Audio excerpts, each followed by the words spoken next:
went to Iowa. Now, mind you, we still don't have a Kenworth fixed. It's still sitting at the shop with a clutch in it. So I get home on Monday night. Joe had the motor back together, ready to start.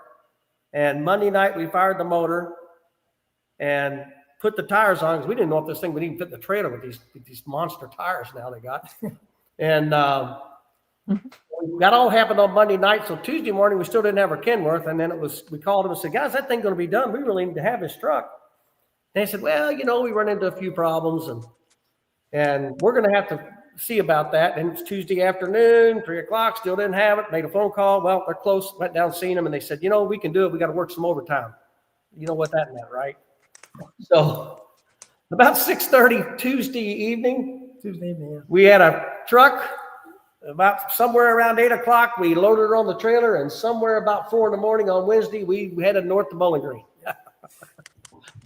So we made the hook. I made 2 hooks at Bowling Green, finished 2 12 places, which I thought was great amongst that crowd. 2 12-place finishes at Bowling Green. So yeah, that's our season in a short story. A long short story. So you talked a little bit of engine stuff there. Tell us. I haven't heard of this engine until you guys brought it up to me out there at National Convention. It was a Sisu? Sisu, S-I-S-U. Okay. What's that normally out of? Well, Sisu originated in Finland, and AGCO, I believe, purchased them. I don't know the actual year, and then they rebranded it a bit to call it Sisu AGCO Power, and then now I think they just call it just AGCO Power. But every AGCO, large, massive Ferguson, all the large displacement. I don't know what horsepower level they actually do it, but I know everything 100 horse over will probably have the Sisu in it, or AGCO Power, as I like to call it. That would be in the fence. Challengers, 8S series, 9S series, all your Massies, the big Massies, and the big AGCOs. So it's current production, and yeah, it has been for years. They started using them back in the 90s. I think the 8160s came out in 96, and they had a Sisu 7.4 in them. So yeah, they've been used for quite a while. They're a very good. Most of the guys, if you talk to the guys on that run the dealerships, they're very durable, very reliable engine, and they obviously hold up pretty well. They got a good, strong construction. The block's good and strong. Cranks are good, and they do well. So, looking at a Super Farm motor, you get your stock motor in. What all gets done to that motor before it gets shipped out and put into a Super Farm tractor? You say as far as the stock Sisu, you mean? Yep. Stock 8.4? Well, our particular stock 8.4 is, of course, the stock block, and the crank is stock. It's offset ground for stroke. The engine has a long stroke just by design.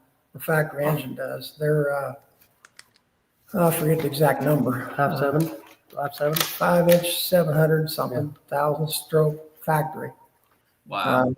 So they got a pretty good long stroke in them. Actually, it's 145 millimeters. I think that number, whatever, it comes out to 5.7, I think. Whatever it is. But so you start with that. But everything else, the pistons, the sleeves, we got a dry block, obviously. So there's nothing with a water jacket there, no water pump or anything.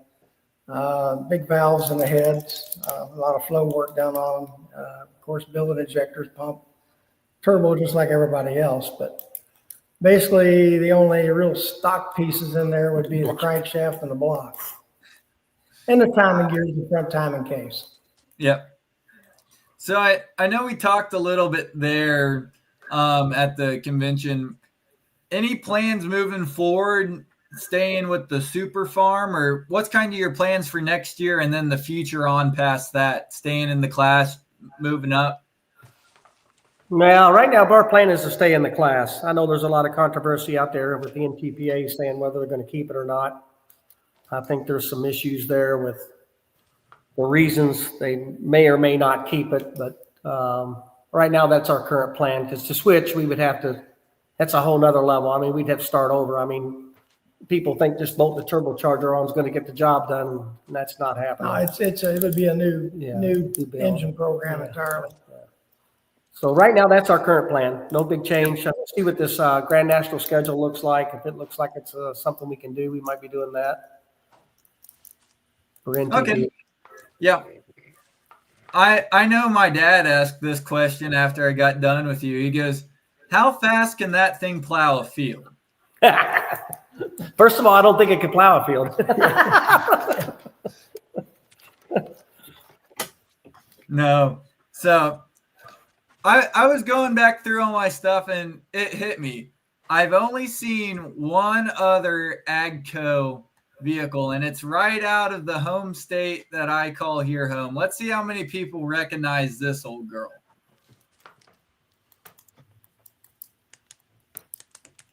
The Hurricane Alice 3 of Doman Farms out here in Kansas. Yeah, I know Jason probably knows that tractor, and I don't know if you guys have seen that. But Todd Doman, one of the brothers there, they live just a couple miles from the house here. But that's the only other AGCO that comes across my mind in the sport.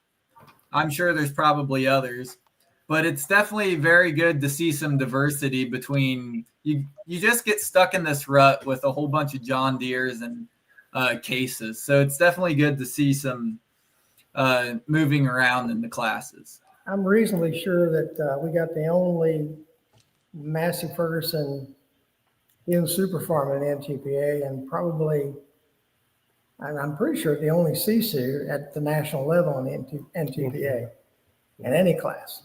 Yep. So we see a couple pictures there from behind you, being at the National Farm Machinery Show. Did you guys send your stuff in for that this year? Yes, we did. We'll see what happens. Waiting for the magical big envelopes to come back in the mail. Slim chance, but it's all possibility. It depends on whether they want diversity or they want to. Well, we all know there's a reason they're doing Deeres and harvesters. It's about reliability and ease of parts. You don't see too many diverse pro stocks that don't have that they got green motors in them and that's just the way it went for reliability and cost. But there's a few pioneers out there yet. Yeah. Ference Vig's jumping in, guys. He says, my favorite tractor of my teenage years, and Ference is old, so that was a long time ago. And then he said Batliners 1150 at the county fairs. So that's cool to see him popping in. So yeah, that thing was a tough bird in its day. That was back before the 3,000 RPM rule. Yeah. People didn't realize that that was back when you didn't have an RPM limit in farm stock. So what happens when you put a big huffer on a V8, right? they glow and then they break crankshafts. So I can tell you what happens. They create a 3,000 RPM rule. Oh shoot! Rob Trowbridge is checking in there. What'd Rob say, Kenzie? Nicest family. One of the nicest family super farm. Yep, we always enjoyed pulling with the Batliner boys. So you started down the diesel route. What would it take to, if you could be in any other class, what other class would you want to jump into? I got to answer that question of what we thought about doing when I originally started. Let's hear it. It was a V8 alcohol, and Brian Connor was in my shop. That's been a lot of years ago. Yes, We were looking at building an alcohol V8. in super stock. Yep, in super stock.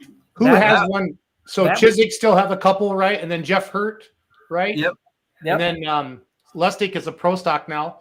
Randy, are there any running around OSTPA, any V8 supers in your guys' class? Just Jeff. He'd be the only one. Yep. But that was my first the thought. Crazy Canuck was a V8, right? Yeah, V8 alcohol was my first thought. Yep.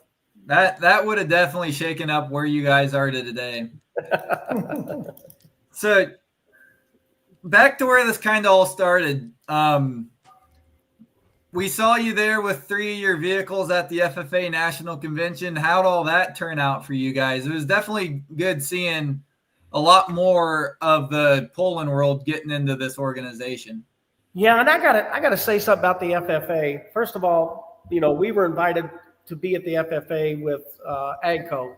You know, AGCO was doing some new and old theme. It's 50-year anniversary for Heston. They needed a 70s vintage tractor, something really nice, and they wanted something really new that would catch the eye. And, again, I got introduced to those folks and have done a couple events with those guys. We were at Atlanta earlier this year. Yeah, we had at the the corp- headquarters in Atlanta. Headquarters. We spent some, time down there with the tractors. We had several of them we took down there. But the FFA was, they're using that to draw, their group, to draw the crowd. And there's something I got to say about that. The group of kids that we were at that convention, guys, was simply amazing. I mean, how friendly and kind and yes, sir, and thank you. And I was just out of my mind with what I was saying. I called my wife, Betty, and I said, Betty, you're not going to believe this crowd. I said, they're the nicest kids I've ever met. Not a foul word throughout the whole weekend or the week that we were there. I guess it was Wednesday, Thursday, Friday. Mm-hmm. And the other thing that's amazing about the FFA is the advisors. And I can't say enough about those advisors that are leading those kids. They stop by and, they're mentoring these guys and leading these groups. And hats off to those guys because they do a lot of work. They got a new group of kids, every year or so. And all I got to say to those folks is great job. I mean, keep up the excellent work. You got a great program going. It was quite an event. That's awesome to hear. It was definitely very exciting seeing all you guys out there. And you guys always had a huge crowd surrounding the tractor. So that's good both for the FFA kids and for the polling world. So it's super exciting. We didn't get to introduce Randy before the show got kicked off, but Randy, you got anything else? No, that's good. It's interesting to sitting in here when I got to hear on it. That's exciting to see a different color. Jeremy's got the Challenger here in Ohio, in the pro stock world, but it's got a green motor in it. But other than that, that's be the only other AGCO thing that I know that's pulling with us. But yeah, that's exciting that they're doing something different for sure. How many different parent company or how many different companies does AGCO cover? I know Challenger, There's Fent, and then the AGCO, of course. PTA, the seed company, or the planners. They're doing the PTA, and then they have the software group that they also have. They've gotten huge. They sold their grain bin side. They were selling grain bins there too. But off the top of my head, I'm not able to answer all that. I can tell you it's quite a few. Quite a few.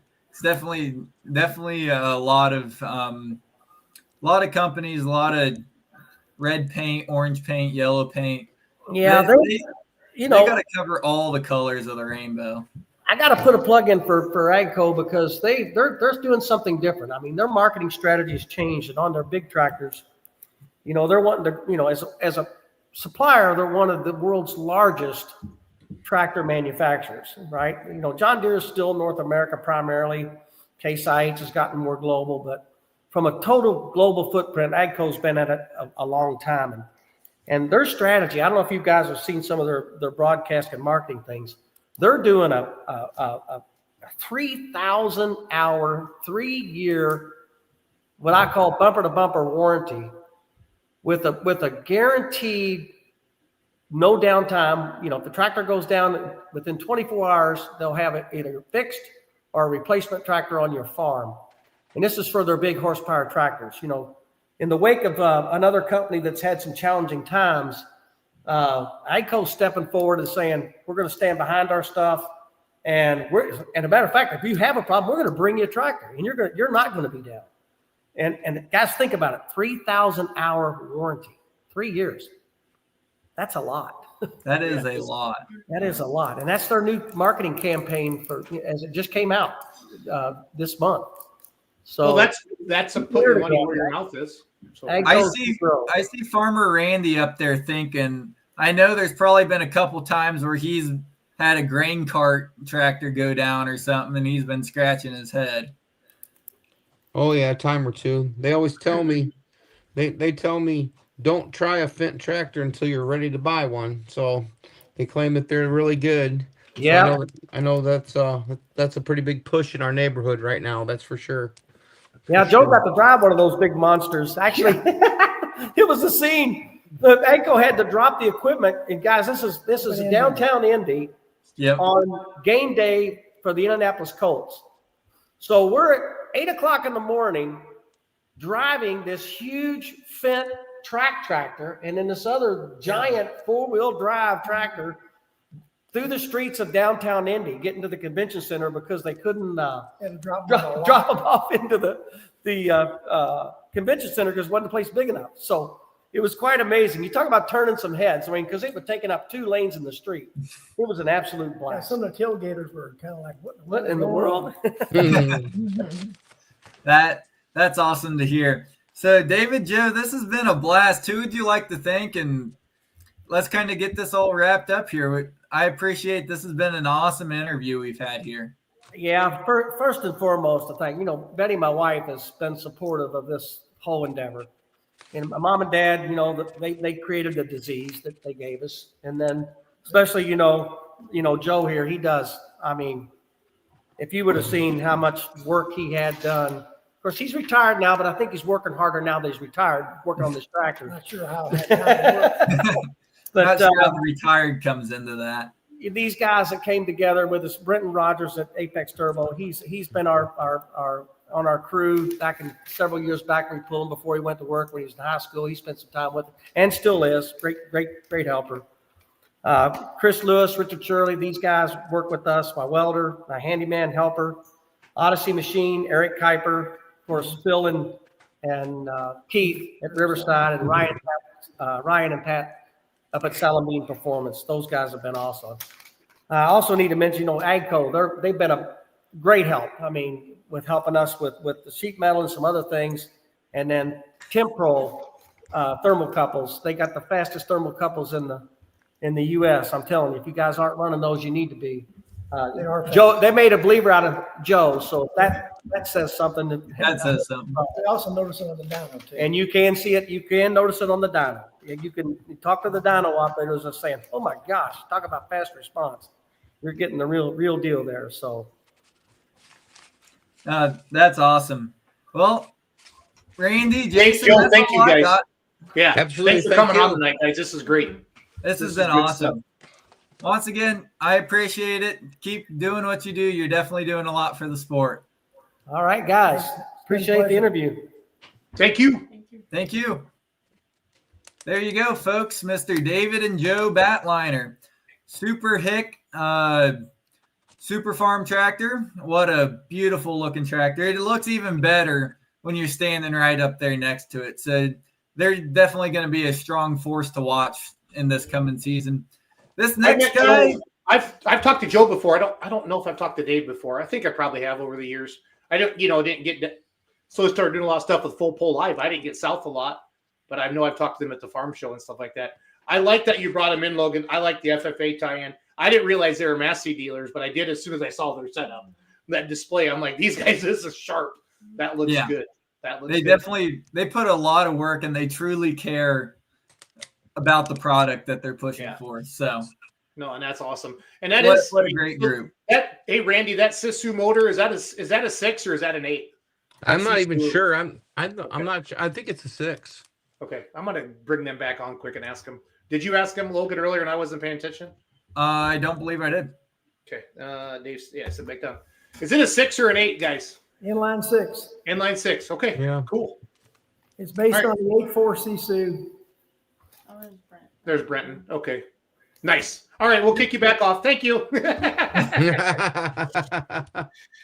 So no, that's curious there.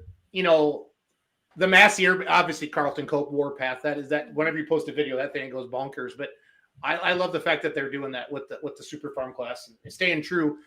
The people that don't like the components and the curtains matching the carpet and you hear all that stuff all the time. The curtain mat. That's the first time I've heard that quote. The curtain. Because you're a good kid, Logan, and you don't hang out with me and learn all my bad habits. So it's all good.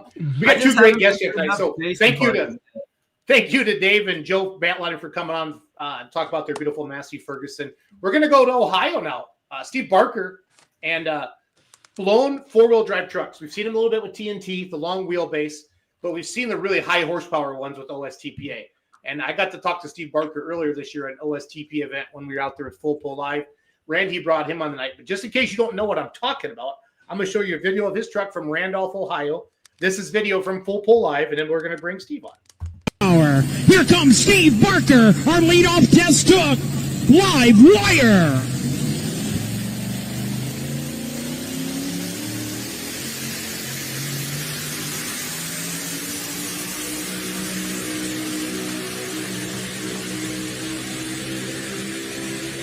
Yeah, what a run. Man, was he booking it. Good run for Barker, live wire.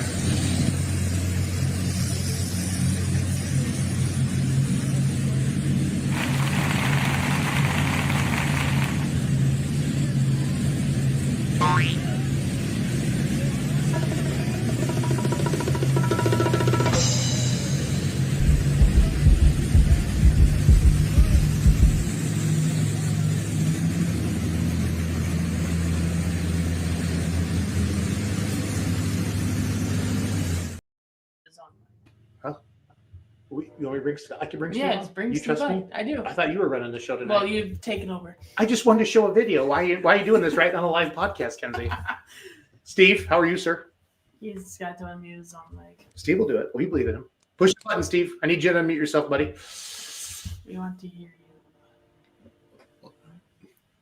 Scuba This Steve. guy works on truck. He builds chassis, and he's a heck of a driver. But He's a heck of an engine builder too. yeah, he is. I just want to be able to talk to him. You got to unmute yourself, Steve. Whatever we did earlier. Sorry, buddy. Little microphone. He's like, I hate technology. Oh, How about now? Hey, you Steve go. Barker, everybody. Hey, we got new sound effects, everybody. Listen, I got it, Kenzie. Listen. got it. Better, Steve Barker, everybody. better Steve Barker. Good live wire. trucks than I Steve, am. how are you, buddy? How are you, Steve? I'm good.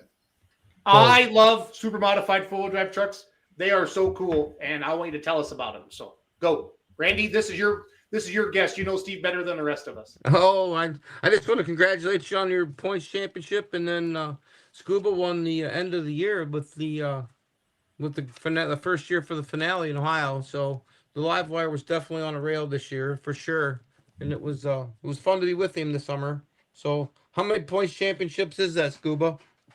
This is our third one. A Yeah. bunch of seconds, bunch of thirds, but this is our third points one. Got it.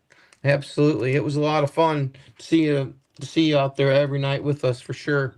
But yeah, tell us about when you got started, and you've been at this for creeping up on 30 years, haven't you?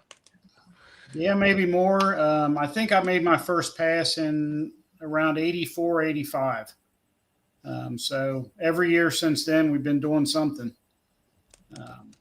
So yeah, long time. 89, I think, is when Ohio started with the blower trucks. And then we started pretty hard in 92. Us and Dave Pierce, same year we started in 92. Dave's got the Stormer, right? Yeah. Yep. Him Stormer. and his son promote. Mount Gilead. Yep. Oh, we were there. Yep. Yeah. Morrow County Fair. Yep. And you build a lot of the chassis for the blown four-wheel drives in Ohio too, right? We've done a bunch of them. I think we're probably better than 50 trucks we've built now, like nationwide, and got a lot of them in our class. For sure. Wow. For sure. Yeah, and you got used to have you were Chevy powered right up until just a few years ago, right? And then you switched over to Atom Power. Yeah, we've got a Minor Brothers in there now. I think we just pushed the Chevy stuff as hard as we could, and it was just time to make a change. Yep. Yeah. Talking a Chevy guy there. Long time ago, many days ago, that good old dad picked up a motor that came out of Steve's shop there. It's currently the top motor on our triple engine there, but it came from Petro's out there, and we probably had that motor for 15 years, but that old sucker's still kicking. So a testament to your guys' engine shop out there. You guys definitely know how to build good power in the Chevy platforms? Yeah, we worked at that for a long time. We had pretty good success with it, but we were kind of at the point where a lot of my Chevy stuff was getting wore out, and it was either replace it all or step up to something else. And we made that move to that minor, and it was a good move. That's a really good platform. You definitely learn that the Hemi and Arius based platforms are easier to work on than the Chevys. Absolutely, yeah. I mean, that one you can get the heads off of it without even taking the blower or manifold off. We hope we don't have to do that very much, but if you need to, you can do it. And Makes it a lot easier. yeah, and then guys we run with Kenny Lucas, Carl Odell, Petros are close. So I knew they ran a lot of that stuff, and if we need parts, them guys are good enough to help me out. I mean, we had a broken crank last spring I didn't know about, and Kenny had a couple up there that they had really got in for their 2-wheel drive. Didn't run it much this year, so I was able to steal one of his cranks till we could replace it. So worked out. Yeah. Very good. So how did you and Randy meet? And then I'll let Randy run the rest of this interview, but just along your travels, where did you guys cross paths? Definitely at Ohio State pulling. I don't know how many years Randy's been just tirelessly working with our organization. He brings a bunch to it. They just so I don't even know what year was it, Randy, how long have you been with Ohio State? I don't remember. We were the promoters up there at Norwalk for about 26, 27, 28 years, something like that. We did that, and then I don't even know. We just decided to go pulling, and then Susie and I just kept going, and then I don't know how you really can really say where anybody ever really like nail it right down to where we met, just going pulling, I guess. So, Yeah.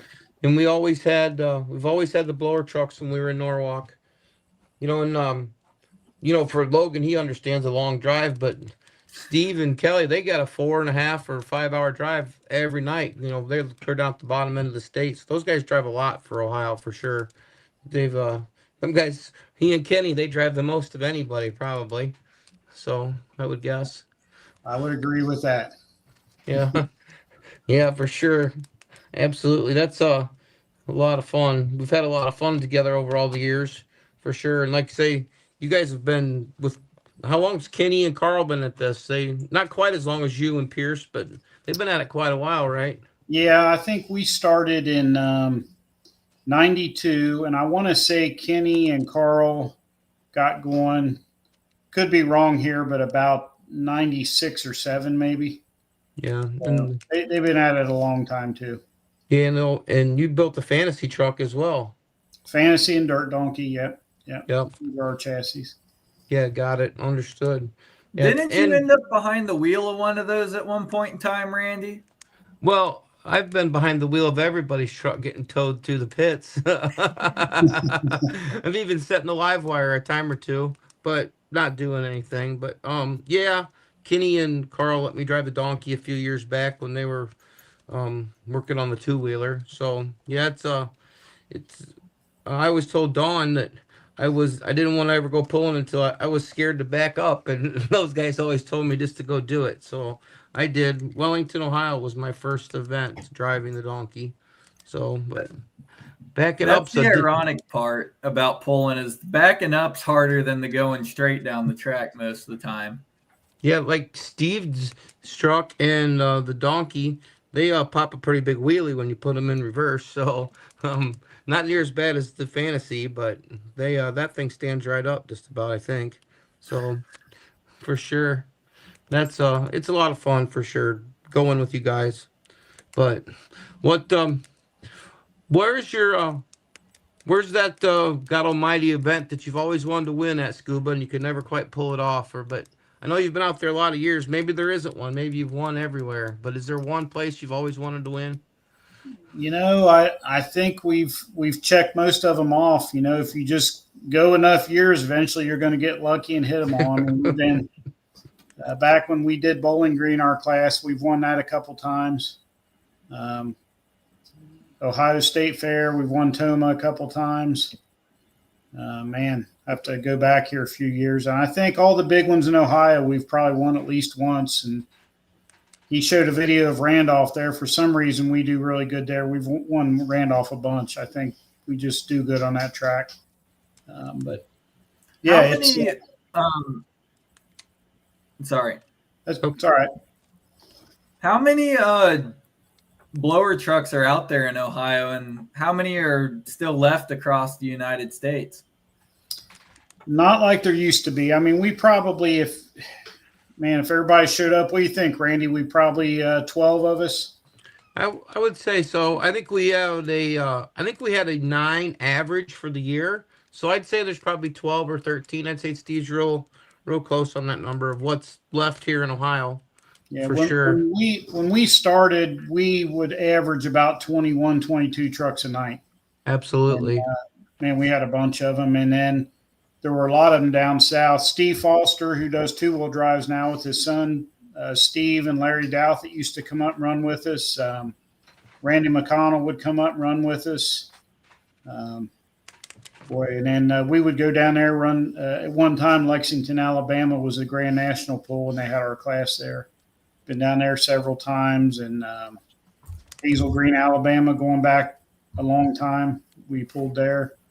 But they've thinned out. I mean, a lot of the trucks down south that used to be short, some of the guys have stretched them out, run that TNT or KTPA now. The class down Tennessee, Alabama, Kentucky, they sort of gotten a little bit of a riff, and they divided up, and then it really kind of killed their class, killed their numbers. So Ohio is about the only real strong supermod state left. And those guys down south, they stretched them out a lot longer wheelbase than the live wire, right, Steve? Yeah, the supermods down there are 170 inches. We're 133. Our stuff's basically the same chassis as a modified four-wheel drive.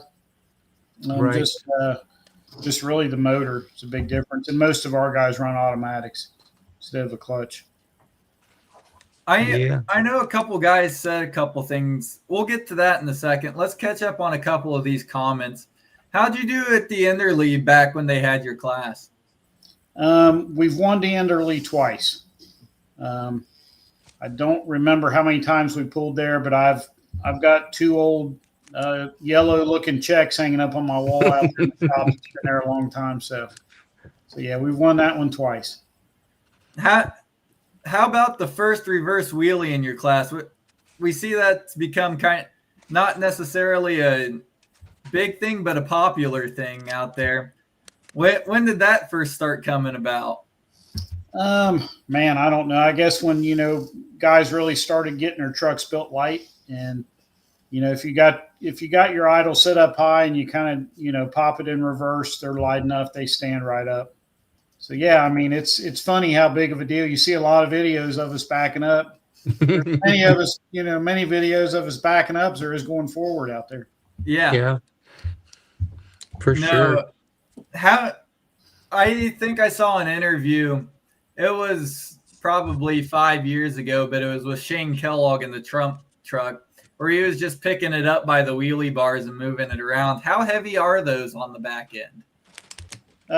The diesel trucks are quite a bit heavier. I mean, they've got some light ones now. I mean, they've come a long way with getting their chassis lightened up and bodies and stuff. But those trucks are still quite a bit heavier than we are in the back, just the length of them and stuff. The leverage factor of being short 60 inches out and being long 60 inches out on the box. So our class is probably definitely about the lightest. I mean, on the back, being 6,500 pounds, makes a big difference too.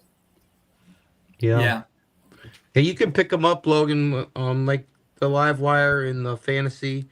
You can pick them up and just scoot them right, pick the back tires right off the ground and just move them left or right without any trouble at all. For sure. Yeah, we had a few weeks ago, we had Kellogg on here, and remember he told us that's where he learned to drive, watching the blown four-wheel drives in Ohio, didn't he? So, and even Van said that when they all pulled together. So yeah, that was, for sure. Yeah, we actually one of the first trucks that Shane had, the Gotta Have It truck, we built that chassis out here, and he did a lot of whipping with that truck here in Ohio when he ran that. He had good success. He's probably sold us a lot of diesel chassis with that truck. Him and Eric Stacy. Yeah. Yeah, for sure. Yeah. What was your most memorable win this year, Scuba? Really, probably the Coshocton win. There at the end, that top 5 deal to top it off. Mm-hmm.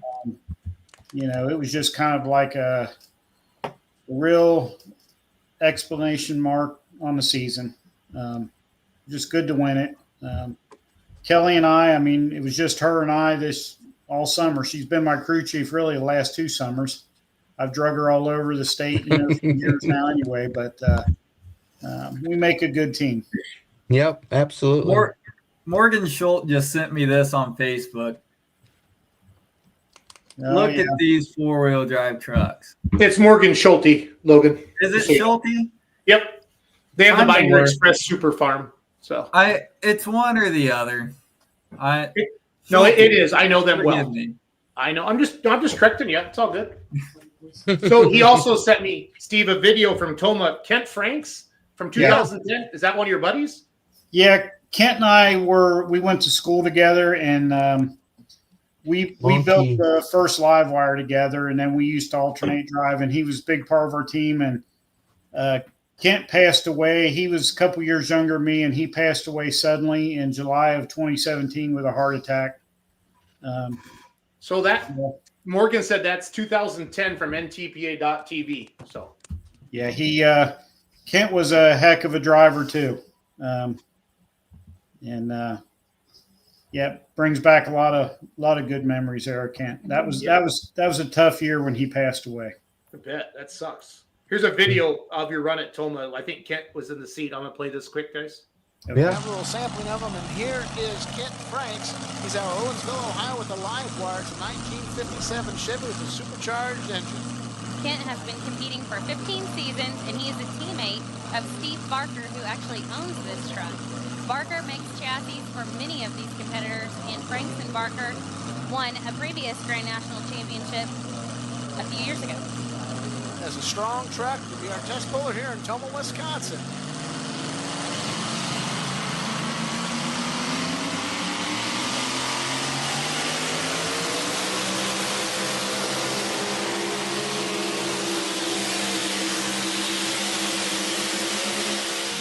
Nice straight pass there, Greg. Yeah. Steve, I told you I interviewed you at Randy's poll. That class is awesome. Why is it not? Where did it go? Like, what happened? Like, did it the carburetor? Because I want to know. I don't care if you piss somebody off. I want to know. I was going to ask you if you wanted the kind answer. No, this is a podcast where we try to educate fans. I want the truth. I don't care. All right. If somebody doesn't like it, they can call me and yell at me. So. Here's how it went down when Ohio split and went with Pro Pulling League or Lucas Oil deal, whatever it was back then, and we kind of split off of NTPA, and at that time, NTPA had most all the pools in Ohio were like the ones that weren't Grand Nationals were regionals. Okay. So when we split, some NTPA higher ups kind of came to our class individually and asked if they would keep our class on. If basically a lot of the counties wanted the super mod 4-wheel drives. So, we went this Lucas Oil deal. They wanted to kind of keep promise these fairs that they would get the 4-wheel drives if they would go to an NTPA region hook. And our class sort of stood together and said, no, we wouldn't pull the region stuff. So we were actually on the schedule that year that happened for Bowling Green. And when we all sort of said, no, we're sticking with our Ohio stuff. And then they pulled our class out. So it was a way to punish us. They couldn't punish any other classes. You couldn't get rid of the 2-wheelers. You can't get rid of the super stocks, the mods, but they could get rid of us. And that's, it's just kind of like you guys ain't going to go and stand with, run the region stuff. We're pulling you out of Bowling Green. So that's really how it happened. I think we're still maybe in their book as a class, but we're just, ever since the split, they just sort of punished us, took us out, which is fine. No, kudos to you guys for sticking together, because if you would have broke apart, you would have ruined the class, because then you would have had 4 or 5 at each group, and then the promoters, after a year or two, they quit booking you, and then it's gone. So at least exactly. And I mean, the NTPA region stuff was going to pay less than our Lucas Oil Ohio State pool. So, yep. And this is just the truth, whether it makes people mad or not. I think it was 2007, we won the NTPA Grand National points, and I got more into the year money to finish 3rd in Ohio than I did to win the Grand National points in NTPA. So, no, that stuff needs to be said. It's what it is. Numbers don't lie. Numbers do not lie. So, I know when Lucas Oil had it, there was some big money chasing it. I mean, we've seen pullers go after the money on the Champions Tour and go back and forth between the 2 big circuits, and that's why we have podcasts, Steve, because these stories have never been told before. And I mean, it's not like you're demeaning anybody; you're just stating the facts. Yeah, it's not it's not all about the money, but stuff's expensive, and Lucas, when he got into our deal, we went from NTPA would put $6,500 in our end of the year points fund, and the entry fee was much more to buy their insurance. And the first year Lucas come in, he was putting $80,000 in our Ohio State end of the year points fund. So It's a no-brainer. Yep. Wow. Well, that's a bunch of money. That's real money. And that's way above what you paid in too. Like, I always giggle when I hear somebody say, "Oh, we got so and so much back from so and so," and I'm like, "Yeah, but did you do the math on how much you paid in?" But 80. There's no way you guys paid in 80,000. No. They were. Forrest Lucas at this time, he really liked pulling, and he wanted to help the pullers, and he felt like it was a good venue to get their product's name out there, and he liked it. He put money into it. Yep. No, agreed, 100%. No, I love the story. Thank you for that. And nobody's going to get mad about that, and who cares if they do? So, that's just what it was. I'm just telling, reporting the news, I guess. Nothing wrong with that. Steve, what other classes do you really, just as a pulling fan, that you leave the trailer to go watch at the track with OSTPA, or if you go to a different event? I know you're super busy with OSTPA running points. The mod tractors, the light mods, we do a lot of machine work, cylinder heads for Wayne, Donnie Sullivan, Tim Beatty, and them guys. They're a little south of us. So Wayne's always up here at the shop. So he had a great year this year, and man, I love to see that. So like to go watch Wayne in that light mod class. I think that's a awesome class. It is. And then I spent the weekend out in California with Donnie and Brant out there. We watched it this weekend. That was good. Yeah, we got it playing right now. Yeah. and then Robbie Fagundes is going to come on in a minute or two once we kick you off, Steve. So it's all good. So, how many hooks did you guys have this year for points, Steve? I think we had 22 scheduled. Okay. Or actually maybe 24, because we had 4 rainouts, I think. Okay. We ended up having 20 hooks and 20. 4 rainouts. Yep. Randy, their class has to be one of the most requested by promoters, correct? I would assume. Absolutely. Yeah. The blown 4-wheel drives has been a staple to the Ohio State organization for way before me, before me being on the board. But yeah, they've definitely been a staple. A lot of people want them, that's for sure. Chris, what number of hooks in a season is too much for you and your teammate, or your classmates? Where do you guys? Because I know, like, when I was really involved with Badger State and I was on the board, the pullers would have their meeting and say, "We don't want 16 hooks this year. We want 20." And then Greg would go try to build a schedule off of that. Which, if you want to be hated ever, I always said local politics were the worst. Be the president of your local association. Talk about trying to. That's a no-winner, but. Where do you guys like to be, Chris, for a number of hooks in the season? Did I lose him? Is that me? No. You said Chris? Yeah, You're or talking Steve. to I Chris, see- not Steve. I was reading Chris's name on thing. Steve. Yeah. Steve, where do you like to be for a number of hooks? Chris Kilbarger is one of our big fans. He Okay. watches all the podcasts. I met Um, Steve. Where's like as a class? Where do you guys like to be for a number of hooks in the season? I think right now, as long as we've been doing it in that 20, 22, 23 range is plenty for me anymore. When we started in the 92 era, 93, of course, there was only one organization, so NTPA had them all. Yeah. And I think some years we had over 40 hooks Mhm. in Ohio in one season. Wow. We would leave here, and of course, I was not married, no kids at the time. We would stay in northern Ohio for a couple weeks at a time in August because we had, State Fair, Bowling Green. It was nuts. I can't even imagine doing that now. Yeah, for And then- sure. One last question for you, and it's Chris's. Who is your pulling hero, or who did you look up to growing up? You might have mentioned Wayne Sullivan, maybe that's it, but who are some of your mentors, or who are some of the people that made you who you are today, Steve? There's a lot of them, but I got to stick with our class. I mean, John Bowden, when we started, he had that original Studley Studebaker. And man, he was the king. He would, you just really went to hope you would get second because you weren't going to get first. John won everything. I mean, he was so tough to beat. We had pull-offs every night in those days. And, John he was notorious for maybe barely getting it out the end. And then in the pull-off, he would just put 20 foot on you and let out the throttle. It was humiliating. But he definitely made our whole class better. No doubt about it. That's awesome. He was the man. Before we let you go here, Steve, I've got to ask you from a promoter's perspective. We were talking earlier, the class you'd come from the trailer to watch. This has been the only truck class outside of the Supermod two-wheelers that I'd come up to the track to watch.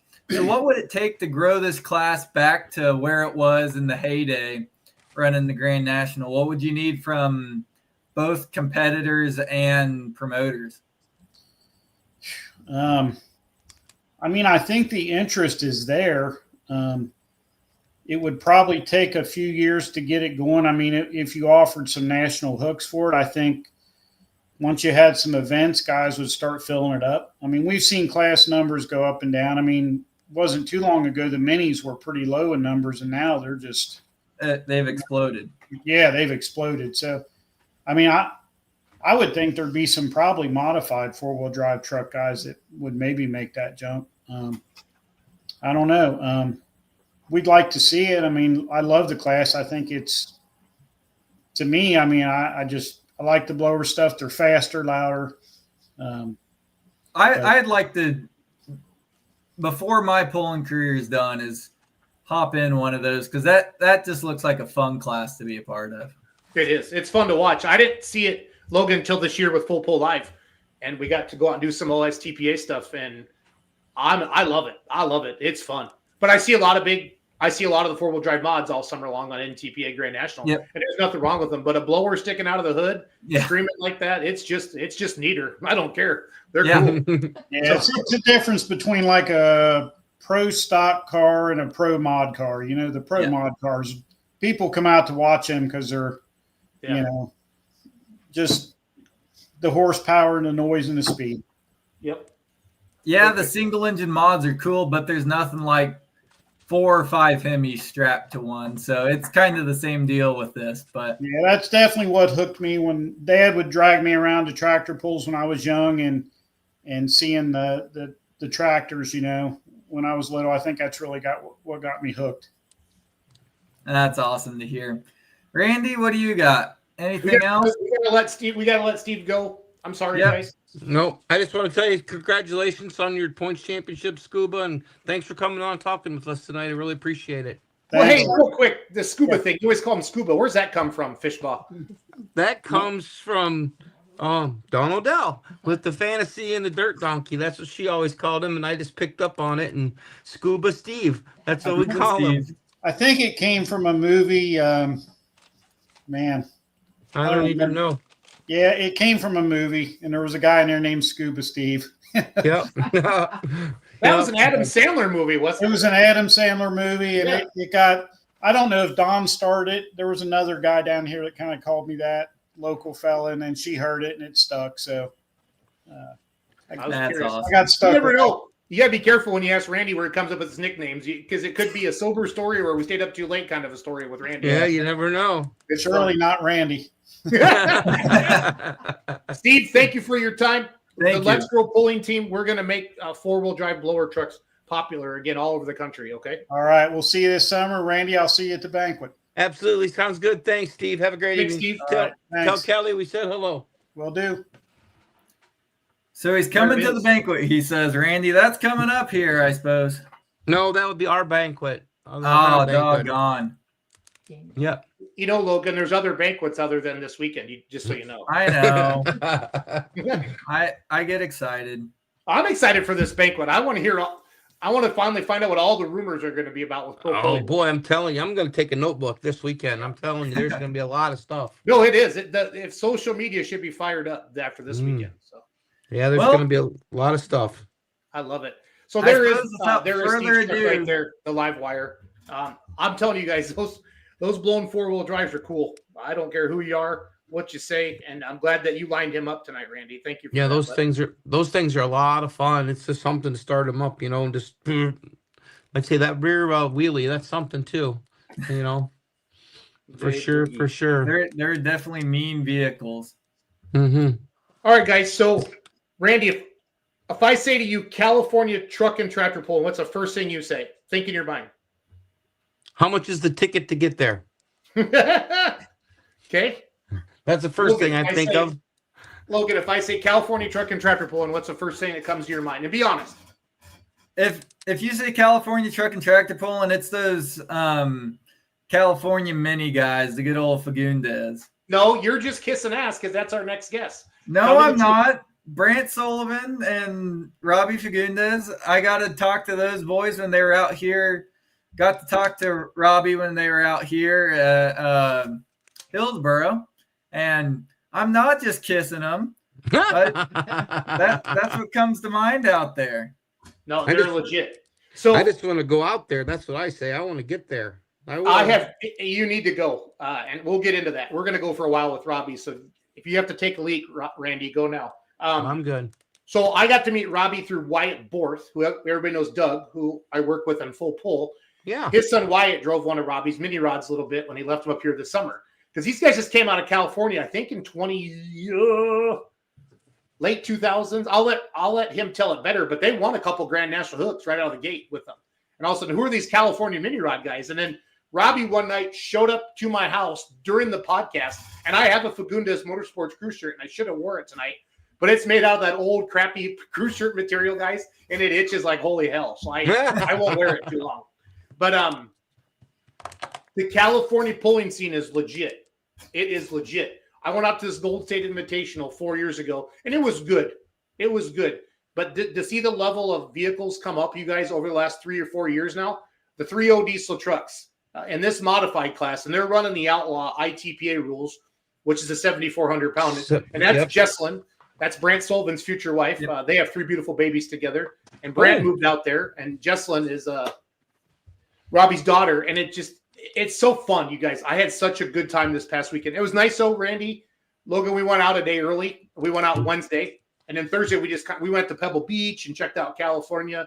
And it's not I always say this, but it's not the California you see on the news. It's not all the crazy people in LA and San Francisco. Fagundes is just like us. Airplane ride, so I wouldn't go that far. Well, that lady, she was on the trip from Dallas to Madison, and she had green and blue hair. So I don't care. We used to make fun of people like that, so it's all good. Perfect. What? Do they have blown minis out there? Well, they did, and I'll let Robbie. They did. I don't want to steal everything from Robbie, but No. whenever there's a debut of a new tractor, the internet gets excited. You right, guys? They get pumped up, right? Mhm. So Robbie built himself a brand new modified with the twins on it, and it runs. Friday night he was on a pass, built his own chassis. I'll let him talk about all that. He sent me some pictures and video, and Kenzie kind of put a loop video together for us. So let's bring on Robbie, guys, and let's say hi to Robbie. Hi, Robbie. How's it going? How are you, buddy? Good. How are you? Good. Thanks for coming on Let's Grow Pulling tonight. We appreciate it. Randy Fishbaw's in the upper right corner. You know Logan there in the middle. And, of course, you're stuck with me. But your tractor, this new build, it's sweet. It ran good. You got to be happy with your first weekend out, boss.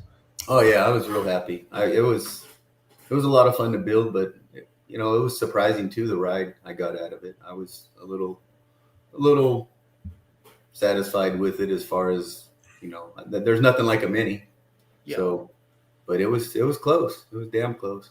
So from full pull, I'm going to show you your runs, and then we'll go back, and then we'll start talking to Robbie a little bit. So thanks again for coming on, Robbie. Robbie's 2 hours behind me, so it's 6:41 at his house. Yeah. Randy's 9:41. So the time change when you travel to California and back, it messes with you a little bit. I will own that. So here's Friday night's run from Full Pull Live. 400-pound modified class, the Central California Minis. You see it on there, the modified edition. Beautiful looking tractor here. Robbie Fagundes. As we have got 7 of these mods to run tonight.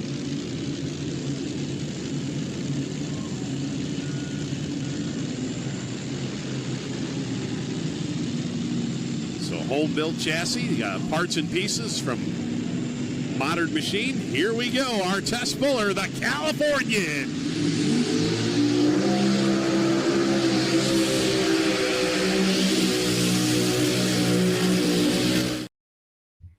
Robbie, at that point, how are you thinking about life right now, about half track? How you feeling? Well, the rear end didn't break off the line, which I kind of had some issues with that thing. I knew I was heavy on the front end, so I got to drive it hard, and I didn't have to worry about keeping it in bounds. So I figured the front end would be glued. And at that point, I was like, hey, this sled, I got it on my back. It's not going to stop me. And then motor went away slightly after I said that to myself in my head. Yep. And actually, Donnie Sullivan came up to me before. He said, now, Brian's going to load that sled up pretty good. And I know it's only a few seconds, but you think a lot of things in a few seconds. And I was thinking, shit, this sled ain't loaded. He made a mistake. I was rolling. Oh, I love it. And then here's, after your pass here, some of the 400-pound modified class. Wrong one. And right. Oh, there it is. That's one. And right out the end. Yeah, 340 and 24, and it's raining dirt. So 340 to get us. Bit of money sitting on the ground right there. So what did happen, Robbie? We saw a lot of fluids on the ground. But the motors were fresh, but they were out of the Mini last year when I went to Hillsboro, and I had that fuel tank, fuel filter problem. Leaned out a motor, torched a head. Well, we torched number 7 hole, so that motor came home. The next night we went out, or we got rained out the next night. We turned all night to get the motor in. We had help from Don there. He was running the loader for us. We didn't have our own cherry picker, so we ran the loader for us. We kept him up longer than we should have, but he stayed and helped us switch motors that night. The next morning we finished it, and then we get to the staging lane, still putting it together. And somewhere ironic way, I got the wrong cam shipped to me from Boyd's, so it didn't have the swap in the cam. So we figured that out after it banged, and that was a little delayed us to the staging lane. So we figured that out, got everything done, got to the staging lanes, and then it poured rain. So I wasn't back in my mind to pull that fuel filter out and put a hose. I had everything to do it. Just didn't do it. Went to Bowling Green from there, ran the first night, and then banged the blower. And then that motor, we went through it the next day. Everything looked good. Found that the fuel filter was plugged again from the sand that, basically what they sandblast the tanks with. Got in there somewhere or another. I couldn't get all of it out. I flushed the tanks the second night. But we hurt the motor again. That one, we got home and the rods were bent. So we put a new rack of rods in that. And then when Brant went to put the second motor together, he asked me, you want to put a new rack in this, the front 6, it's up to you. And I said, nah, I said, just get the 2. I had one run on both motors. So I said, nah, let's just make something happen between the 2. So it was kind of my call to cut a corner. And as you guys know, in this sport, you can't do that. It'll show itself every time on the track. So I cut a corner, and I haven't looked at the motor yet, but I imagine that's probably what happened. Is we probably hurt a rod that was got a little heat prior runs, and we didn't just put a new rack in it. So, but, I mean, either that or we might have had an oiling problem, and that was one thing I didn't have time because we were switching motors again in Madera. So I didn't have time to look at the computer. I know Donnie came up and was like, "You better look at that computer. What if you have a tank problem?" Or, you know, but I changed the motor, the oil pump, everything involved with it, cleaned the tank. I just didn't foresee a problem in the tank. So we just went ahead and ran it the second night, and it ran fine. So I imagine the first night it was either fatigue rods or maybe the oil pump went away, or I'm not sure. I'm going to try to pull up the data later on and look at it. But Yeah, here's your Saturday night pass.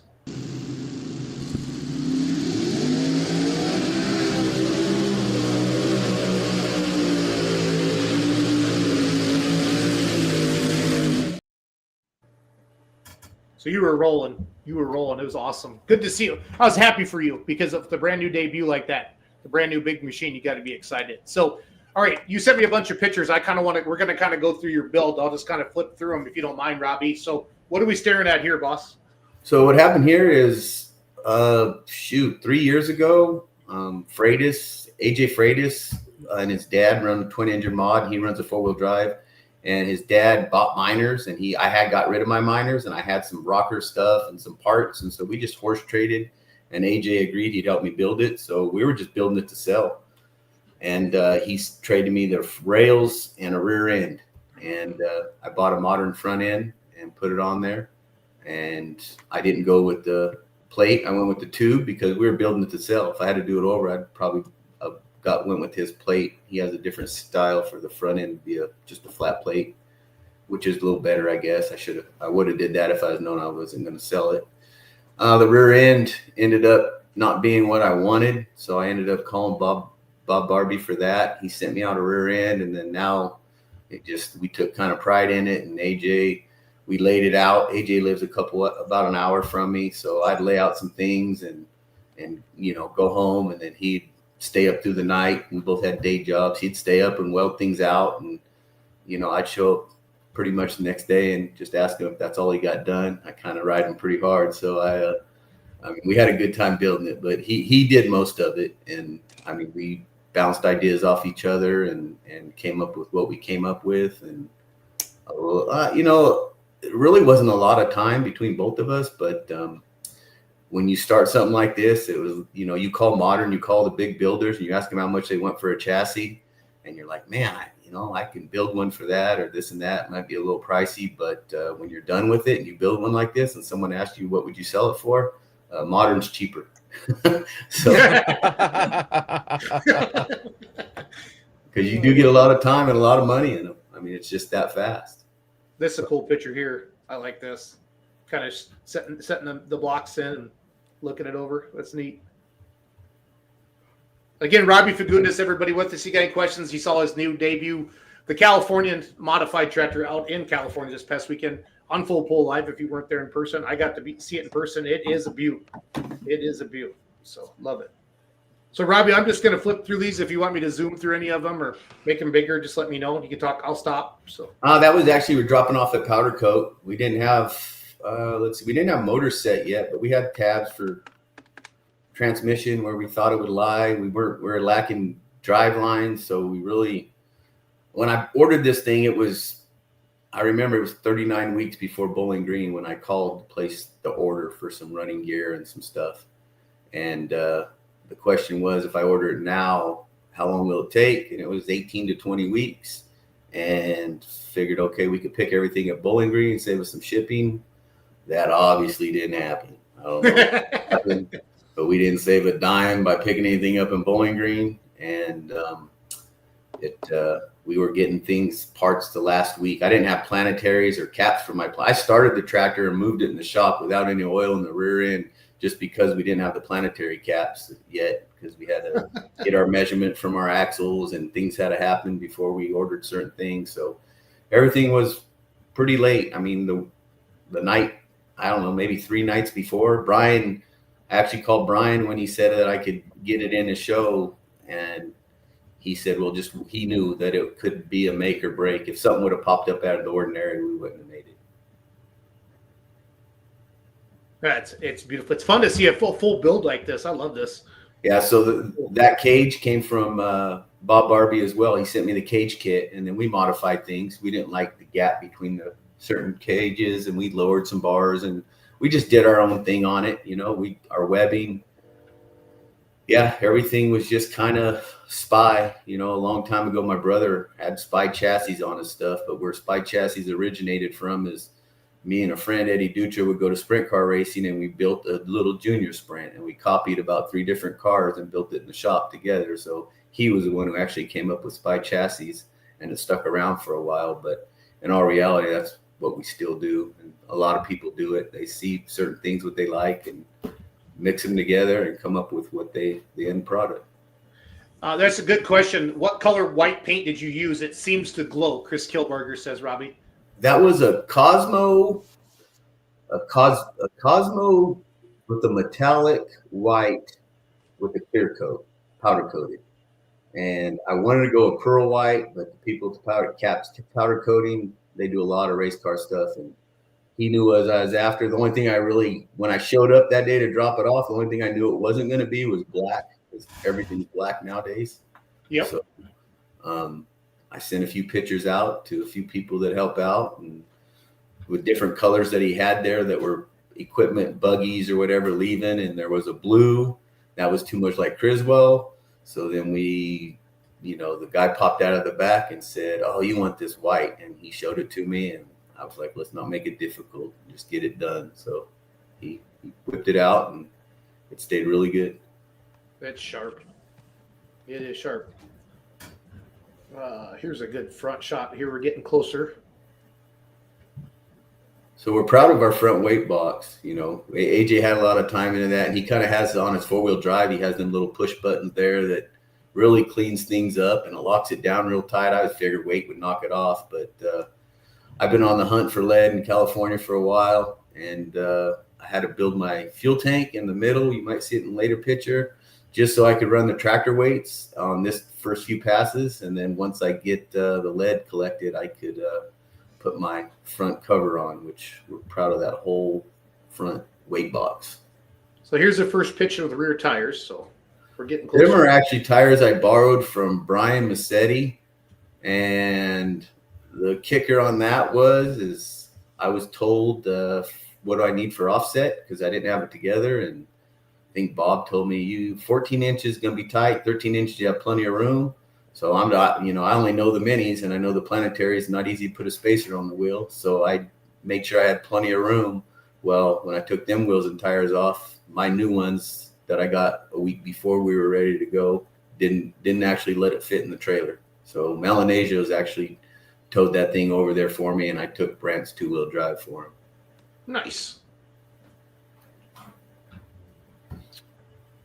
So the tanks, we did our own. I heard a few years ago that Oberg, you just can't get their base anymore for these tanks, weld-ons, and I never had a problem, so I was kind of ignored the conversation. But when I went to do it, yeah, that was an issue. So we built our own tanks, and we had to actually fab our base, which is easy for someone like Logan that has a machine shop. Yeah, I know a guy with a machine shop. He's Yeah. a couple thousand miles away, but I think he can make you about 10 of those if you want. Yeah, I should have, but we were last minute, and we did a little beaver job on them, and they work.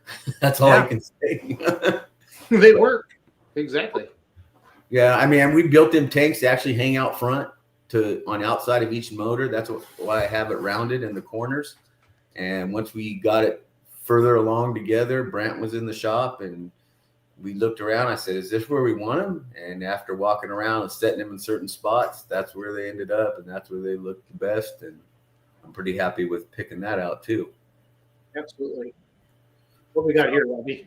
Robbie Cruikshaw actually sent me the planetaries. It was, he told me from the start, he's a pricier deal, but it's a good deal. So a few things he told me was the outer bearing instead of the bushing or the brass bushing, and So I was sold on them. Bob Jostock helped me out with all the housing stuff.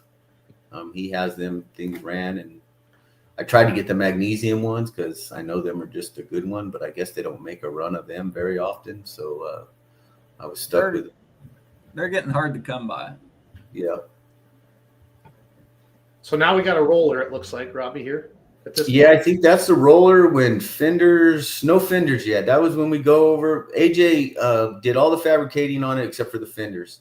I had another friend that is a better aluminum welder. AJ just doesn't have the equipment to weld aluminum yet. He can weld aluminum. He just didn't have the equipment to do it. So I moved it over to another friend of mine that's built me some stuff in the past, and he knocked out the fenders. I rolled them, I framed them, but if you ever rolled aluminum in a Harbor Freight roller, they don't come out the best, but once you put them on his table, he had them things straightened out, didn't even care about what the tractor was doing. He built them on the table as square as can be, and he put them on my tractor and told me how my roll cage was off a little bit. So, and that guy, he just does, I mean, he's been in Chopper magazines and everything else, so he is very good at what he does. There's so you're framing for the fenders there. That's kind of a cool shot. I like that. Yeah. Oops, the wrong way. Sorry, guys. There we go. There she's white, Robbie. Yeah, that's when I found out my axles were 2 inches too short.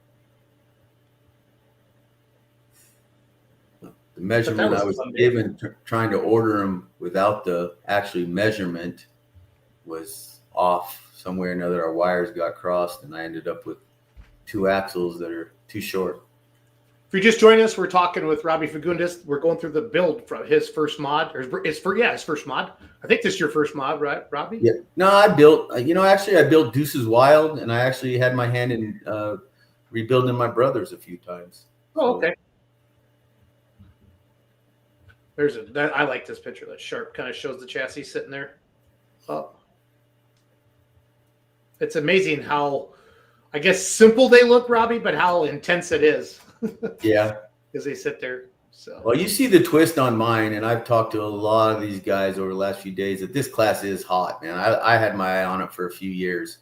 Well, actually, I had my eye on it when they started it, and Bowers had 3 on there, and then they changed the rules, and I was almost ready to dive into it back then, but I let the rules settle a little bit, and sure enough, it kind of settled out, and it comes around pretty good. But a lot of guys called me over the last few days, and the twist, you see mine twist so hard, and it's nothing to do with the frame. It's more to do with going back to the gearboxes, like on the minis, Logan. They overdrive the frame, the drivetrain to get to the rear end, and underdrive it there to take the twist off the frame and put it on the rear end. Unfortunately, I didn't do the overdrive on my crossbox, which would have calmed that thing down quite a bit and not twisted it. But we'll see how that turns out. I don't know if there's still a cross member I could put in it in the middle. I was told by Modern that he doesn't. A lot of guys don't run it in the twin, but in the mod they put it. So I put the mounts there for it, but we didn't run it this weekend. We were going to go put it in the second day just to see the difference. Anytime you get a chance, especially out here, to run 2 days in a row on the same track, you can learn something. But we were changing motors through the night, so I didn't get a chance to go make a cross member up.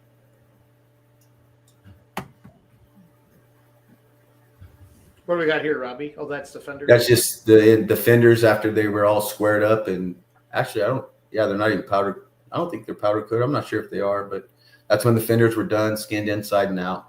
Yep. There we go. Here's a good pic of them.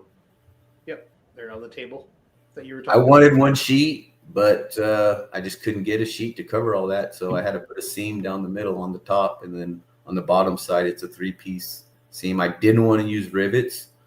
I like that clean look, but there was just no way to do it, because if I painted it, I could have done the 3M, but they said the 3M would run or either not hold up if you powder coated it. So what do we got here, Robbie?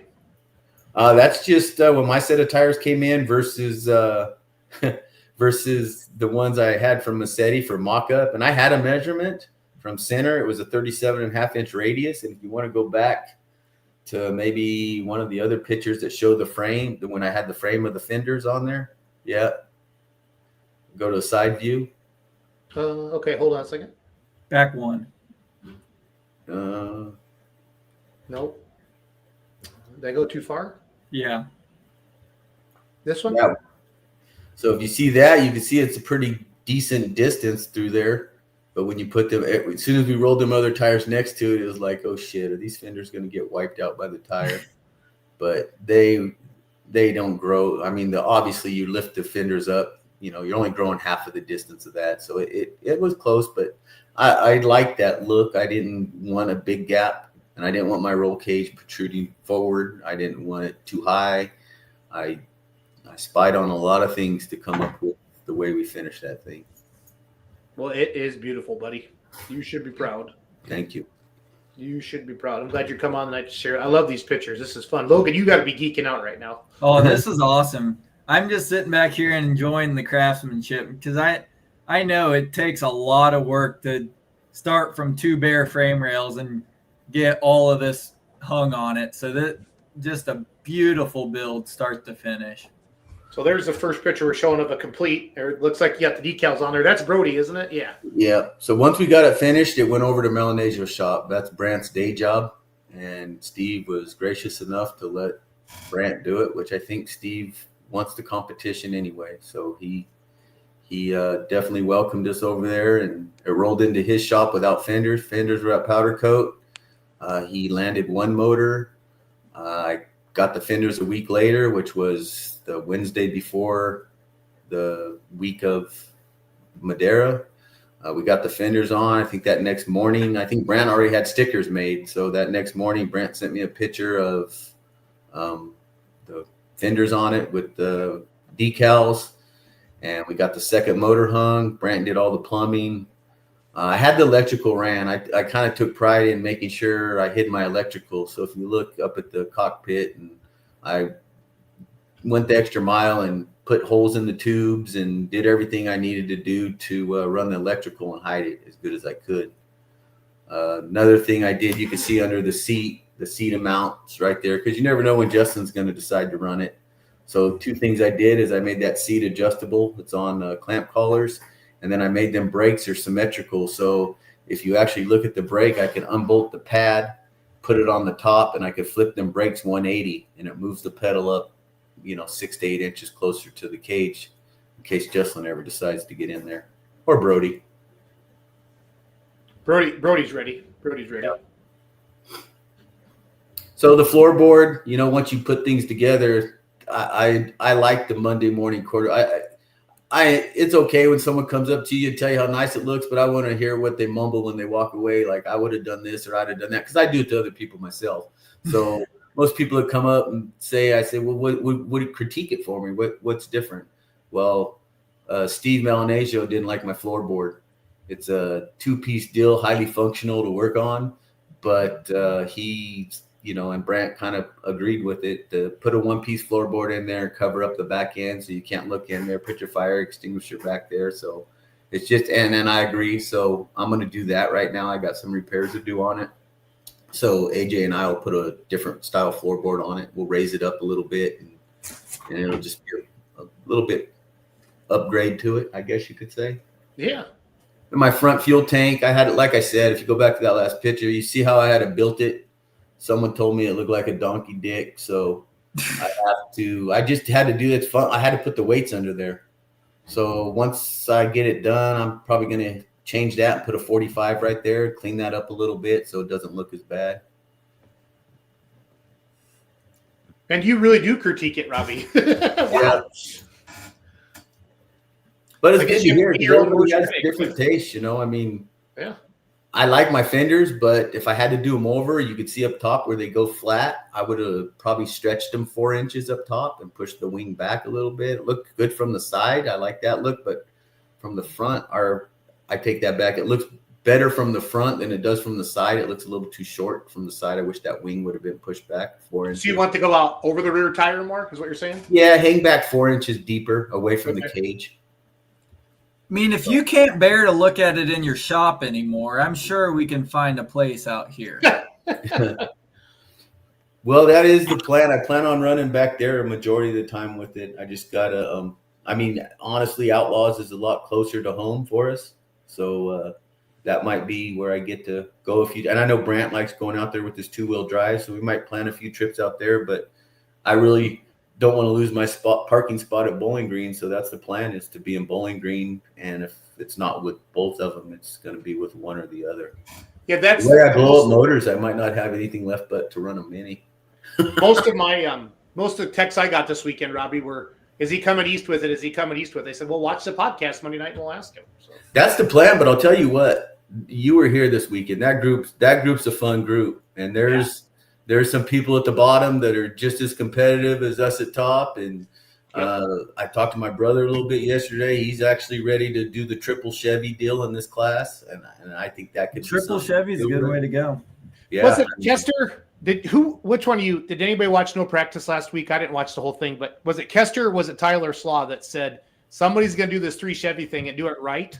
And it's really going to mess with a lot of people. I think it was probably Kester.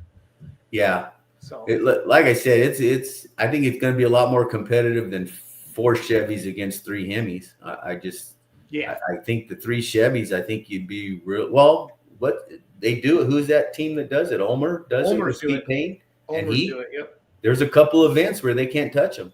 Consistently, I look back and he wins a certain event every year. I don't know. Well, no, they won the points a couple years ago. They're competitive. Yeah. They're competitive. So what's the story behind the name? Rob Dulg, Russell Steely's wanting to know. Oh, actually 4 or 5 years ago when I started going with Sullivan's to Louisville, someone asked me, what would, if you could participate, what would you like to do? And I was like, you know what, a 3-engine Chevy opposite of Sullivan's, color white, and call it the California. And Brant remembered that because Brant was the one who actually came back with the Californian, and I kind of forgot about it. So Brant was like, yeah.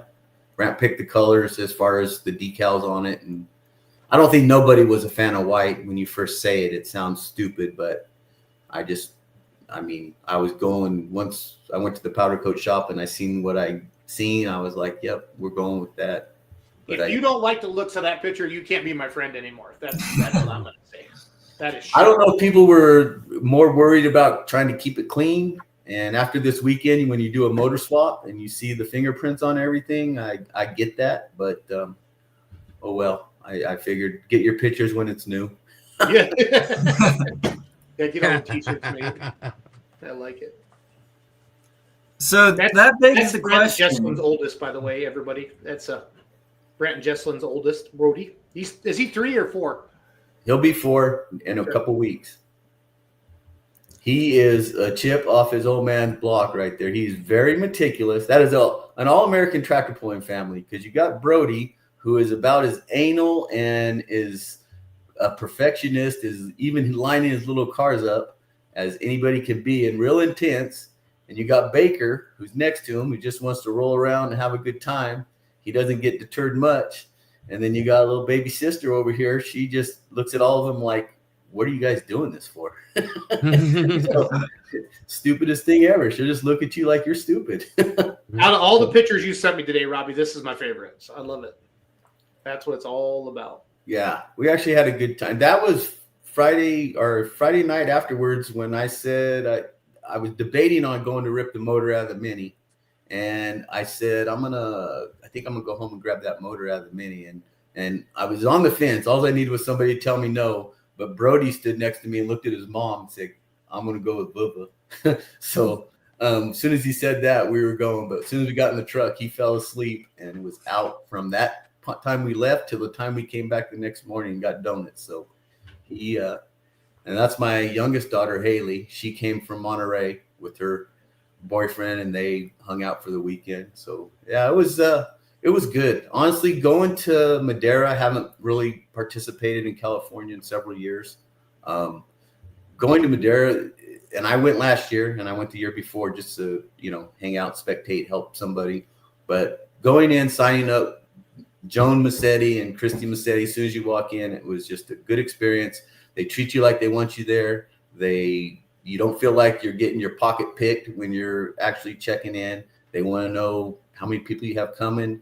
They want to make sure you get the passes. It seems like they don't want your family harassed. They want them in and out, and they just take care of you. And from the time we close the trailer door, everybody, the Massetti family is, I've never seen Lexi. I've seen her when she was younger, but I've seen that she's grown up quite a bit. And James and Trevor with them guys, you could tell them guys are really into truck and tractor pulling. It's not just handed down from their dad to where they're doing it because their dad do it. Them kids are pretty excited about it. And I haven't seen them really paid attention in a few years, but it was good to see that.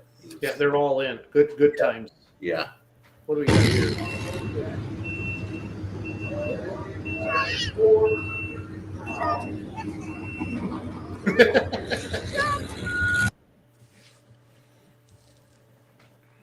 I got some more pictures here.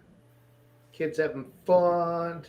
That's your youngest daughter, Robbie, you said? Yeah, that's my youngest. She lives in Monterey. She just graduated from that otter school over there, whatever. We should have named her Libby because she's a little liberal. I love it. Wow. I love it. I got the here's a video. Here's one. Yep. So this is the Saturday morning, right? Yeah.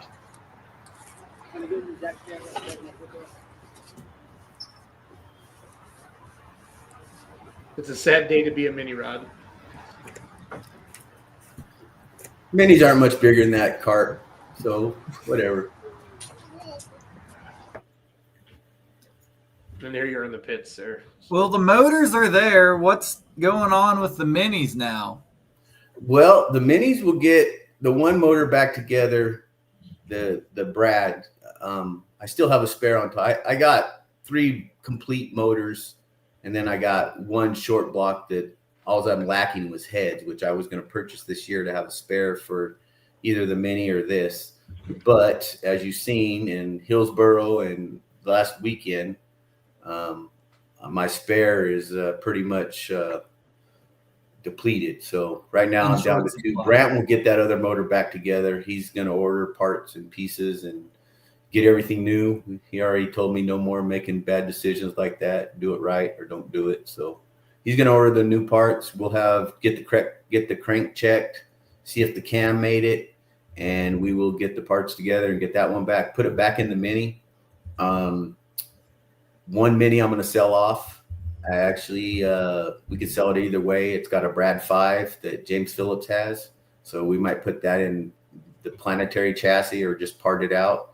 And then James Phillips's mini is probably going to get an LS. I hear there's an LS class with the 410 cubic limit that would be more up James's alley for him to maintain that thing and just have fun with it, not have to work on it like a blower motor. So that's kind of the direction we're going. But James actually wants to get a 2-wheel drive eventually. So if he's able to move something, he will get a 2-wheel drive and come out here and play with Brant, try to grow that class.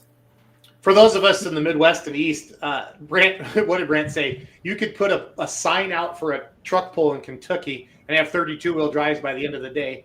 And so last year there was 3 2-wheelers at the Golden State Invitational. This year there was 7, and they made Brant work for it. So they're all stepping up their game. They got good equipment, and they're all stepping up their motor programs, Robbie, to come play. Even Melanasio said it. He's been dominant since I've been out there for 4 years, and when he gets beat, it's an oddity. But he says they're all coming for me. They are. He earned it Saturday night. I know I didn't lay down a good pass, but Portuguese Pounder did. Whew. Yeah, well, Paul Barcelos laid down a good pass, and I even told him the second night or the first night, I said, you got to drive that thing harder, man. I'm not trying to tell you what to do, and I'm sure you hear it from everybody, but if you'd have drove it harder, you'd have got by me easy the first night. And the second night, he definitely drove it harder, and he was out there. And I said, I don't think the track was getting better. I think the more passes we made, it was going away. So I was like, hey, this is the night, Paul. You might, end up. And Melanasio came out and did what he needed to do. He earned it. I told him before he ran, I said, if he beats us, he earned it. And he sure did. Yeah, he didn't walk away with it Saturday night at all. Yeah, at all. And then Paul, everybody watching, Paul's got Craig Corzine's second burn or second degree? What was Second it called? degree. Yeah. Yeah. And it's sharp. And he he did has it 1 year. He made his has a debut last Kentucky year at the Motors. Gold State Invitational. Yep. And he has a Kentucky Motors that Kentucky was running right before he switched to the TA1s. And them are no slouch motors either. Them are good motors. Wow. Yeah. Paul, Jesus. Robbie, Chris wants to know who some of your pulling mentors or heroes are. Who'd you look up to? Well, obviously minis, and you got Johnny Mello. Growing up in the 80s, I watched Johnny Mello go back east when I didn't know what back east was. And he would run home and still win the points here. He might miss one or two, and I can't remember exactly how big it was, but there was 7 or 8 in the class, and they were competing, and he had family member or related to Butch Betancourt, Bully Burger right around the corner. So growing up around that, it's them guys right there that were a lot. But I'll tell you, someone in the last few years that I really look up to and respect is old Rick Peters. He is still just doing it and going after it, and I have a lot of respect for guys like that. Yes, No, I mean, and then obviously all of it. Bruce Slaw was one guy. I've been doing maintenance in food plants forever, and I worked at a food plant, a bottling plant. We had someone in there at the time, and he was a mechanic for a bottling company, and I didn't know it. And we got in conversation, and he said, and somewhere another tractor pulling came up. He says, "Oh, my boss does that." And I said, "Who's your boss?" And he told me, and I happened to have a puller magazine in my office. I went over there and grabbed it. I said, "Is this your boss?" And he said, "Yeah, that's him." So that's kind of a funny story that I told Bruce one time. And yeah, it was to them, it's back there. It's no big deal. My boss goes and does that stuff. But he was it was whatever year he was on with the mod in the Pro Puller, in the Puller magazine. So yeah, but there's guys, I mean, anybody who does this, it's so much time and so much money and so much work that you respect anybody who does it. I mean, it's a tough gig. I mean, there's some people that are a little bit more fortunate than others, and they have a business that connects to it and helps them out. But it's tough to do. Even the local stuff is even worse because they go out for a lot less and they work just as hard. And, I mean, I respect anybody that works like that. Donnie Sullivan tells me all the time, "Ain't no one gonna ever outwork you." But there's a lot of guys I see work. I know AJ Freitas is someone that if you had to say, "Well, outwork you," he's a guy that'll outwork me right now. I mean, he's a worker. So. And AJ, his family has the Earthshaker 2 mod, right?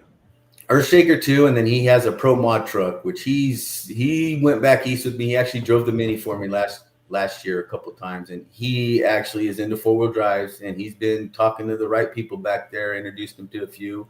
And he's actually going to step up his program. He's been beating himself up trying to make a Ford run on a Hemi Ford, which good motor. But I asked him why. And over the last 7 years that I've known him, he's always said, I think I can make it run just as good as. I said, you know what I learned from going back there? Instead of getting something and trying to make it run just as good as, just go get as and be done with it. And so he did that. He went out and got the right motor, and he's looking to step his whole deal up. And he ran it one time, and it ruined every running gear piece he had under there. So obviously that tells him he didn't have the power he thought he had. And so now he's redoing the running gear, and he's going to make an effort to go back east. And I think his goal is Bowling Green 2 next year. Nice. I love it. If anybody's got any questions for Robbie Fagundes, we're going to wrap up with him in a few minutes. And just join us. He took us through his brand new mod build, and it's pretty neat. So, Randy, what do you think of all that? What you've seen, Mr. Ohio? Yeah, that's pretty damn exciting. There's one thing I will throw out there. If you and Branch are in Bowling Green with the Mini and the mod and the 2-wheeler, if you want to leave it around for a while, we have a lot of pulling in Ohio, really close, and you guys can come around for sure. We would greatly appreciate having you for sure. And I know Brant because I've been down there with those guys, with Donnie and old Pawpaw Wayne quite a bit. So absolutely, it'd be great to have you for sure. Yeah, that's how it all started. Like Jason was saying earlier, Doug Borth called me, and I think Ellsworth was turning their regional pull into a qualifier for Enderley on a state level deal. And that's what made me go out there and shoot. Doug took care of me and his family, and then there's always someone out there willing to take care of you. That's the great thing about pulling. I mean, I believe me, if I ever had anything near Kansas, I'd be calling Logan and just, they're all willing to. And as anybody out here, I can tell you one thing: the GSI is a great show, and I will probably say right now it equals the best thing we've ever had in the state. The best thing we ever had in the state was West Coast Nationals years ago. When was that, Robbie? Huh? When was that? West Coast Nationals ended probably 7 or 8 years ago, and it was a Okay. Tulare Farm Show, and it was Larry Kester used to come out here and hit it every year with us, our 3 or 4 years in a row. And it started with common sense, farm show, tractor pulling. Why not have it? The first year it was a success as far as they got a board over there that makes a lot of decisions. It was a big success. They got a little bit tighter with us, and they started getting tighter. We had 4 hooks in a matter of, or 4 different venues in a matter of 2.5 weeks. We went to Santa Maria one year. I think it was a 2-day show. Then a week later, we went to Stockton, and then we went to Bakersfield, and we wrapped up the finals for a point series at the Tulare Farm Show for 2 hooks. So you come out in 2.5 weeks and get like 6 hooks. It was built up pretty good. We had people coming from it. It was the first year Green Monster came out. It was a big deal too. And the only thing that happened at that time is I don't think this social media was as big and what it was. Me and Jason actually ran into each other in Wyoming at a bar. It sounds like a country song, but that's where it was. Yep. And we drank all night long, and then we went to the casino, and that's I have a lot of good memories of Robbie. Yeah, and that's where we talked about just getting the exposure of this stuff out. And then 2 or 3 years later, I think the farm show ended just for whatever reason, and Donnie Reeves started getting involved a little bit, and we went back east and done a few shows. And then Donnie wants to put on a show. If you know Donnie Reeves, he wants to do the best. If he's going to do something, he's going to find out how you do it, who's doing it, and he wants to one up them. So they actually asked me, what would you do to make this the best show? And I said, you need to get a hold of Jason Schultz and get this thing out there and get it advertised. And I don't know if they did or didn't, but I know a few years later when Brian started doing GSI, him and Jason got pretty tight. And I think that's what's really helping it. I mean, it's making a difference for us out here. Yeah, it's Randy, and again, I'm always pretty honest on the podcast, Logan. You guys, that show that I saw Friday and Saturday night, you could take it anywhere in the country and drop it in. Any NTPA, any PPL, any outlaw, anything that you think that it's a big show, and it fit. I mean, it was nice. 3 hours, and they move it fast. Outlaw shows move fast. They always have, and that show moves just as fast, and it's ingrained into their heads out there. I talk to Massetti a lot. He's a very good friend of mine. We became great friends over the years. Last 3 or 4 years helping with his events. This is the one I really put all my effort into for him. And they have contracts. They have to be done in 2 hours or 2.5 hours, Randy, because they want people back out on the midway spending money at the fair. So John Spielman and that Brad Griffin, they're down there at the starting line, and they're not mean, but they're barking and firing. And that was a fast-paced show. And then you know it when you're running the live stream, Randy and Logan, on how fast you got to get a replay up and get your distances up and your leaderboard on how fast the show moves. And that's I know it sounds funny, but it almost moves too fast because you want to get a replay up and you want to give Dan a chance to talk about it. Yeah. And sometimes it's just flying. You know what I mean? So well, for me, when I go back and I get anything, the first thing I do is I look at where I'm at in the lineup, and I not only count the classes, I count the hooks, and I times that by 3 minutes because that's usually what it is, 3 minutes a hook. And that's a good flowing show. And Brian, both nights when we started, it was 6. We were 20 hooks back, and I think I hooked at 7, right at 7. So we're 20 hooks back both nights, and so he was right on par with the way they run them. Wow. Now Outlaws, like them guys, they do. I've been a part of them for a little bit, and they run a fast show, which is good. I mean, from a standpoint, but if you're in line and you don't get a chance to say, "Oh, my battery's dead. Let's look at it for a while," they will move right past you. That's how it should be. Yeah, I mean, I agree a little bit with that, but I hate to be the guy that has a dead battery. I understand. I understand. Absolutely. I'm with you. I understand. You figure out who your friends are. But no, you mentioned coming out here with the Outlaws a little bit this coming summer. Hopefully the minis will take priority, but maybe we'll make a couple events there. Shake up on some Chevy power with you guys. Yep. What is the is that a California one? Stanless County Fair? Do you recognize that? Yeah, I believe that's Stockton. I'm Okay. not sure. It's Caleb Hodge is checking in on Facebook. He commented on a lot of stuff this weekend, so I think he's from out there. Yeah, I believe Stanislaus is the Stockton area. It might be Turlock. I'm not sure. But back in the day when NTPA made a few hooks out here, I remember Johnny Mello talked, or not Johnny, but Stan Mello talked, got it somewhere or another. There was some hooks out here. I don't know if it was Cal Palace, but I do remember being young going up to Turlock or Stockton, and that was one of the hooks where In-Laws and Outlaws were here. There were many that I'm not sure exactly who. It's Turlock is what Jeremy Correa says. But yeah, that was a long time ago when NTPA actually came out here, and I seen some stuff on it the other day. But I can tell you one thing: we could put together a hell of a winter circuit right now if the right people got together and agreed, and you could get some people that aren't exactly going to the Louisville, but they could come out here and you could hook with Brian. You could hook with Babel's show the week before, which was an excellent show.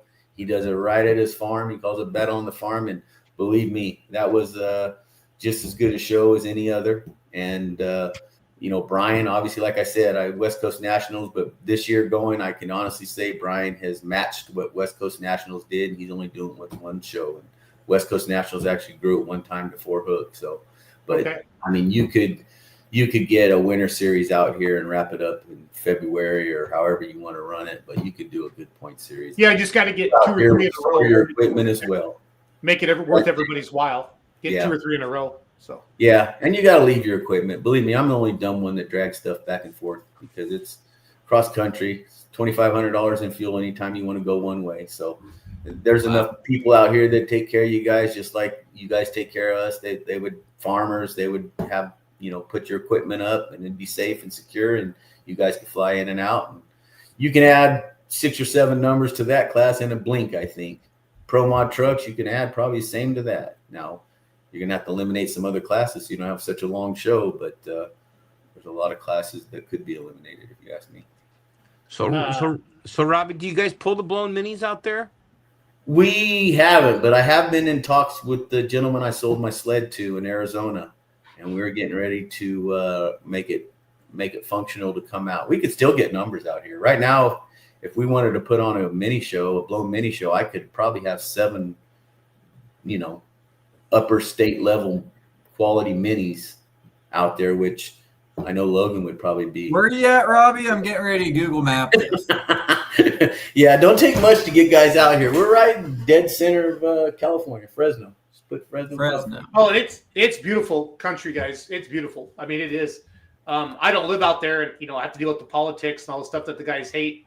But I'm telling you, Logan, it's just like being in Kansas or Ohio, Randy, just with palm trees and nicer weather and higher gas prices. Otherwise, San Joaquin Valley is farmland. So that was my next question.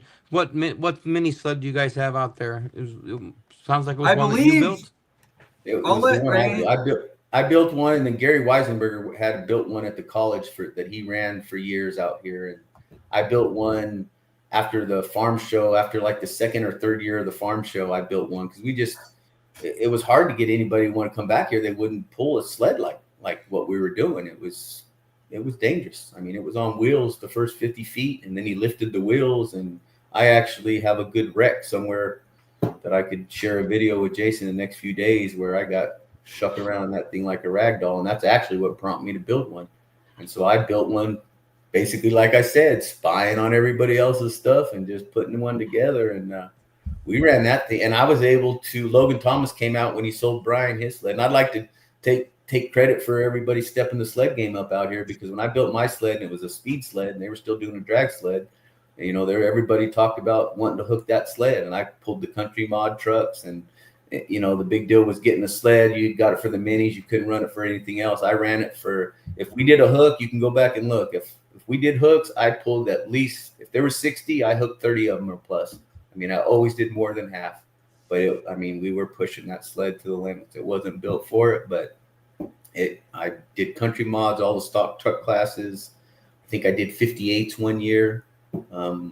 It held its own, and just Brian bought his sled a few years later, and then Valley bought one, and then Brian just bought another one. So our sled game has definitely came up in the last few years. And I remember going from 6, 7, 12 hooks a year to when we were really rolling. There was one year we had 41 hooks. Wow. Yeah, it was a lot. I mean, if you guys can make a series of kind of like what we saw debuted this past week with the Florida swing down there with the NTPA, 2 good hooks or 2 good weekends, and then figure out some good sponsors with some fuel money, I bet you could have a class of 15 plus minis out there real easy. yeah. Well, we had the farm show when we were tied with them doing it. Then people had gas trucks coming to the fairgrounds and filling rigs up and wanting to give alcohol, and they had the right way to sponsor it and get sponsored. And then when that fell apart, my brother, I think he might have stayed away for a year, but then he picked it up the following year. And me and Brian were actually involved in it. We were like, let's do it. You know, the people are here already for this farm stuff. They're coming. We had good crowds in Tulare.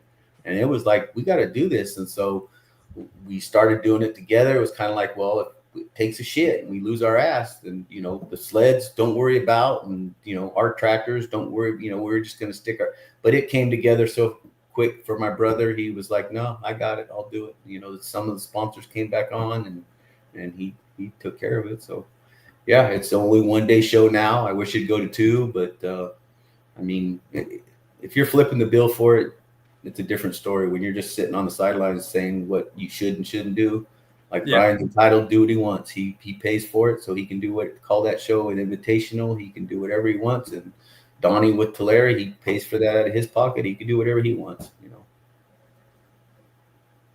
Well said. No, Logan, this is going to happen.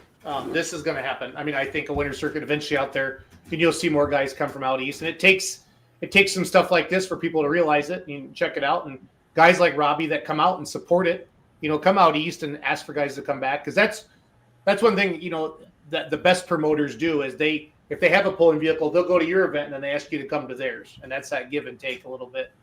And, you know, that's why you see guys jumping from organization to organization. And I think organizations are still important, but pulling's starting to get a little bit more like, hey, I'll go check that out, or I just want to go run. And that's been fun to see all that. I've enjoyed that. So for me, I think the best thing that can happen to us out here is the pullers that are actually live in different towns put on their pull. But there's some competitiveness between the promoters out here, and they'll talk about how it's such a hard job and hard to put on the pull, and it's so much work. And I get it. I've been involved with it. I've done it with them.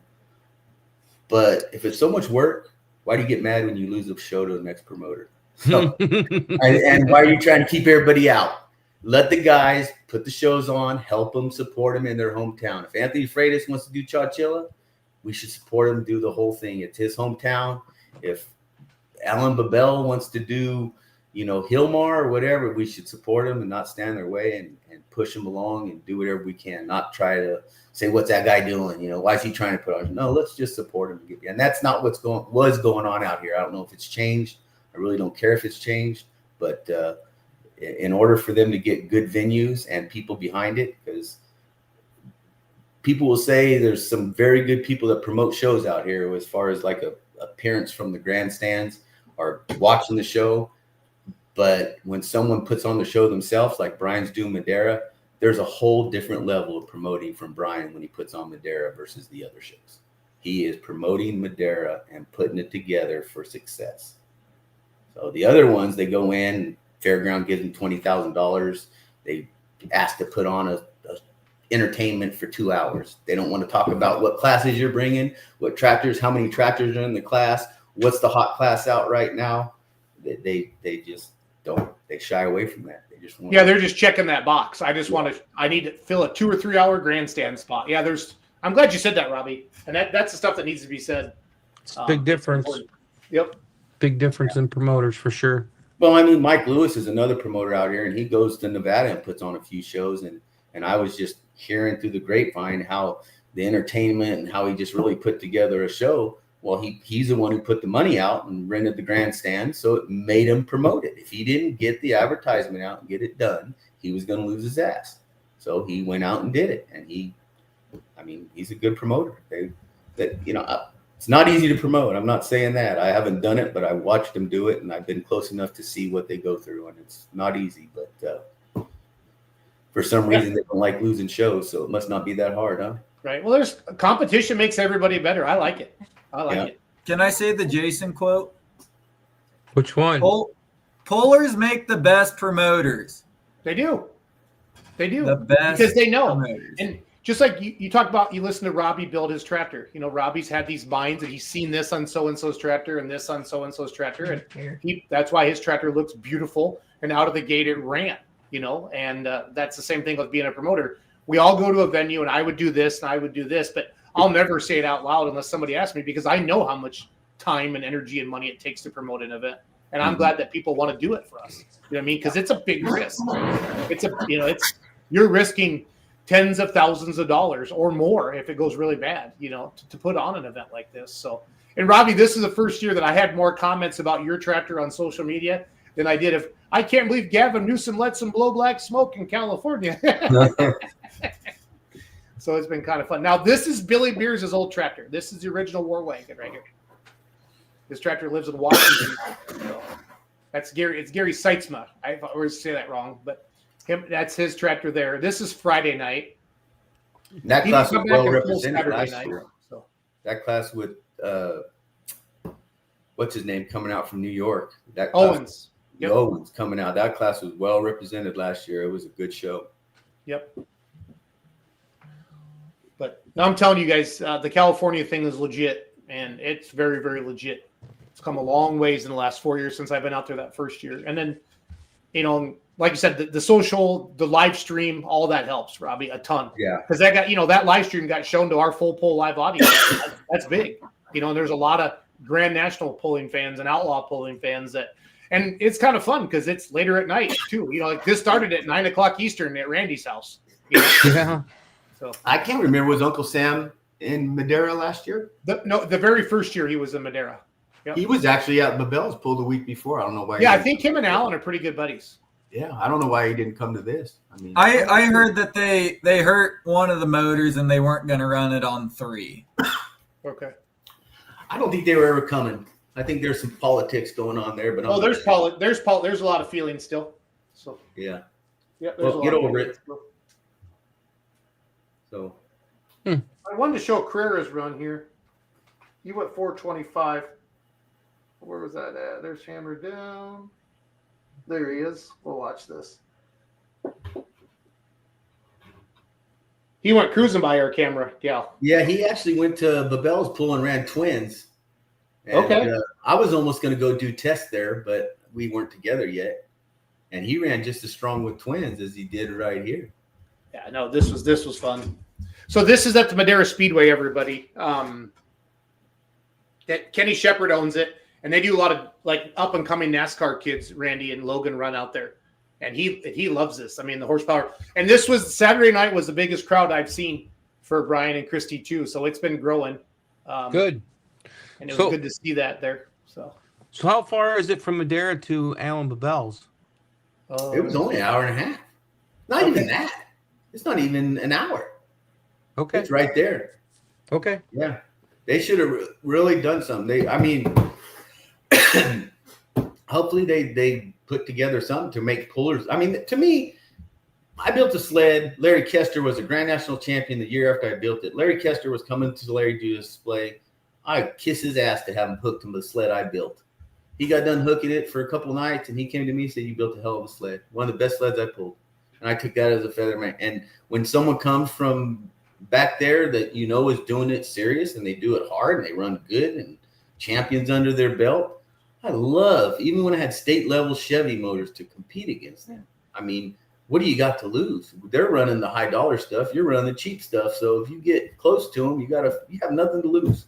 So I love the competition. Obviously, I travel cross country because I like going to a class with 30 or 40 in it. My wife just told me a couple of weeks ago about you tractor pulling. You're not even very good at it because I got like 33rd place in Bowling Green. I was like, thanks, honey, for the confidence. So, you tractor pull, you're not even good at it. Yeah, you're not even very good at it. I was like, oh, look, good support. Thanks, babe. I appreciate you. You'll be good at it with that new twin. I hope so. I mean, I think I got the right people. That I've talked to a lot of people over this. Bunnage, Shannon Leisner, Brant obviously is turning the knobs on it, and he obviously knows what he's doing. So Yeah, that Donnie, Kentuckian tractor runs pretty good. So. If I wouldn't have been up all night, Donnie gave me perfect instructions to drive that thing down the track Saturday night, and I did exactly what he said not to do. Just let it. But I was on a lack of sleep. But yeah, I was numb at that time. But he gave me good instructions. Said that, hey, mid track, this sucks you to the left. You might want to start pointing it to the right. And I figured I was swinging a big one from the night before because I thought I was going to drive right through it. I did. Get me right over there. You mentioned Shannon Leisinger there. I was watching the run of your Saturday night, and I thought to myself that some may have seen it, but when Leisner's came out with the Dirt Slinger X 2 years ago, before it's gone through all the changes, and now is Matt Johnson's. But that chassis behaved very similar. So you guys built a heck of a chassis out there, that's for sure. Yeah, thank you. But Shannon, yeah, I talked to him a little bit ago. He just, we're just going back and forth. I've called him over the years on a lot of things. Minis, he's helped me a lot. So, I mean, shoot, I didn't know Logan and them were tearing into them rear ends a little bit, make them a little better. I've never had trouble with them except for one time. I guess that made your way out there. Yeah. Yeah, so, we're working on some stuff there just so we're not tearing on stuff too hard. Yeah. Robbie, do you have Pro Polars on? Schultz, I think you had Pro Polars on, didn't you? No, I had Parks. I actually ordered Mitas, and I think Brant went to Texas, and the Parks things took off. And I was watching. I seen Feist go from mid-pack to the front of the pack with Parks, and then Sullivan's changed, and I kind of had my eye on him, but I was told to get Parks at the last minute. I switched the order, and Chad called me right before he's getting ready to ship him 3 weeks before Madeira and said, "What cut do you want on him?" And I would have almost told him, but I called Brant. I was like, "Hey," and he's all, "Oh, you're not. He's got you with Mitas then if he's asking what cut." So we caught it right before, and we made sure he knew to send us Parks instead of the Mitas. So yeah, we run the Parks. Good deal. Good deal. Well, Robbie, this has been fun. Thank you for sharing your story with us. Thanks for being a friend over the years, and it's going to be exciting to see your new tractor.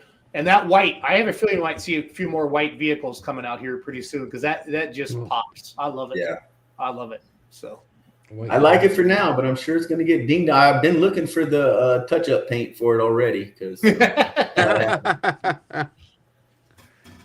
Awesome. Yeah. All right. You guys keep up the good Thanks, work. Robbie. All right. Yep. Thank you. Thank you, Robbie. All right. Well, that was fun, guys. Absolutely. That was a lot of fun listening to his story, and that was a beautiful tractor for sure. Oh, So, it's unreal. It is unreal. So, well, guys, PPL banquet this weekend. oh, yeah. Yeah. There's going to be a lot of it's all the rumors. I'm excited to hear what the facts are coming out of this baby. Logan and Randy will be there in person, right? Yes, sir. So, yeah, well, you'll have the juice for us. Take some notes, Logan. Okay. When are you? Yeah, you guys are going down there. What you get there Thursday evening? Yep, I'm not going to go down there Thursday evening, making a stop there in Washington, Indiana. So, yeah, Illinois, wherever in the world it is. But then continuing on down and hopefully seeing you down there. Yeah, we'll be down there. I don't know. We got a couple. I have to deliver Christmas flowers Wednesday night into Thursday morning, and then we have a couple appointments on our way down. But Pizza Shop Chick and I hope to be in there. I don't know. Randy's still got a real job. Yeah, mid-afternoon. I hope to be there.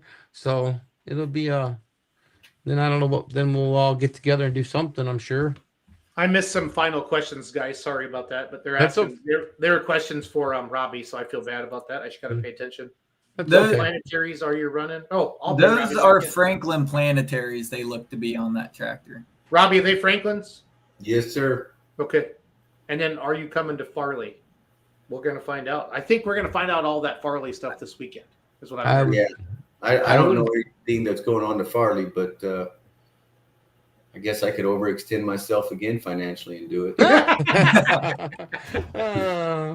All right, Robbie, we'll let you go. Thanks, bud. Hey, it's great talking with you. Yeah, no, you guys, I let Robbie go. Anybody have any final questions, thoughts, concerns? Please throw them in the comments quick. Randy, I love having you on. Logan, I love having you on as co-host. This is great. California was awesome. This is Modesto Junior College. That's their truck. The kids work on it, and they come out and help with the pole, and then they take turns driving it. Whoever works on it the most gets to drive it. That's a country modified truck. It's like a pro stock 4x4 truck, Logan, for us. Yep. So it's pretty neat. Carbureted truck. Yep, love it. Yeah, that's exciting. Yeah, it'd be fun to go out there and see that. And that Western Series swing would be kind of fun to try to put together. But Robbie's right. You got to put 2 or 3 together in a row to make it worth everybody's while. That's how the Florida thing came about for us with full pole and the NTPA. Back-to-back weekends. Orlando's a destination, right? yeah, And we're bringing Grand National Polling back to Florida for the first time since like 79. yeah, I think it was Sam. the last Grand National in Tampa. Is what Yes. we had Dan Mayer look it up. So Sure. So you guys had a good time in Cali. You and Kens and Dan. Was Doug with yeah, you? we went to Dan. We went to Pebble Beach on Thursday. I You went. stock Kenzie up wanted to on see your the Pro ocean. V ones? Yeah. So the tide was out, and I was walking on the beach right along the hole that Bob Barker and Happy Gilmore got into it on the green. Absolutely. I don't know what hole it is, but the tide was out, so there was golf balls everywhere. So I picked up 5 golf balls, and I'm gonna give one to each of my kids and a couple of my buddies. Brad Holzauer that likes to golf. And, that was neat. But that's a different zip code money wise, guys. I can't imagine buying some of those places. Did you That's tell him that the price was wrong, Bob? The price is wrong, Bob. So it's fun. Absolutely. So next Monday we need to have you need to get some Logan get something from the PPL banquet. Get a guest. Get some get the facts. Kind of just take the big storylines from the weekend, and then I'll do the same. The NTPA's got some big announcements coming up on 3 new Grand National locations coming up in the next couple weeks. So it's going to be a lot of who's going to get the spotlight for a couple days or an hour or whatever. Sure. Should be For enjoyable. I'm really looking forward to it. Yeah. Really looking forward to it. And then I got the looking up Outlaw now. Banquet, Logan. I got the Outlaw Banquet Yep. the weekend after. Then it's Thanksgiving. Yep. Then it's the NTPA Banquet in Orlando. Then Yeah. it's PRI. Yeah. Yep. Yep. And then Zellwood's having a poll in December. I don't know if I should probably sneak down to that. And then, I don't know. Randy, what do you got going on next couple weeks? PPL Banquet this weekend? PPL banquet this weekend, and then I don't know if we have anything going on. We're just finishing up the farming deal, and we got some trucking going on, but I don't know. When you say the outlaw banquet is when? The week after the PPL Banquet. So a week from this weekend. Yep. Where is that at? The Ozarks. The Yep. Ozarks. Just a hop, skip, and a jump from my lake house down there. You're welcome to stay there, Andy. Lake of the Ozarks in Jeff City, or is that where it's at?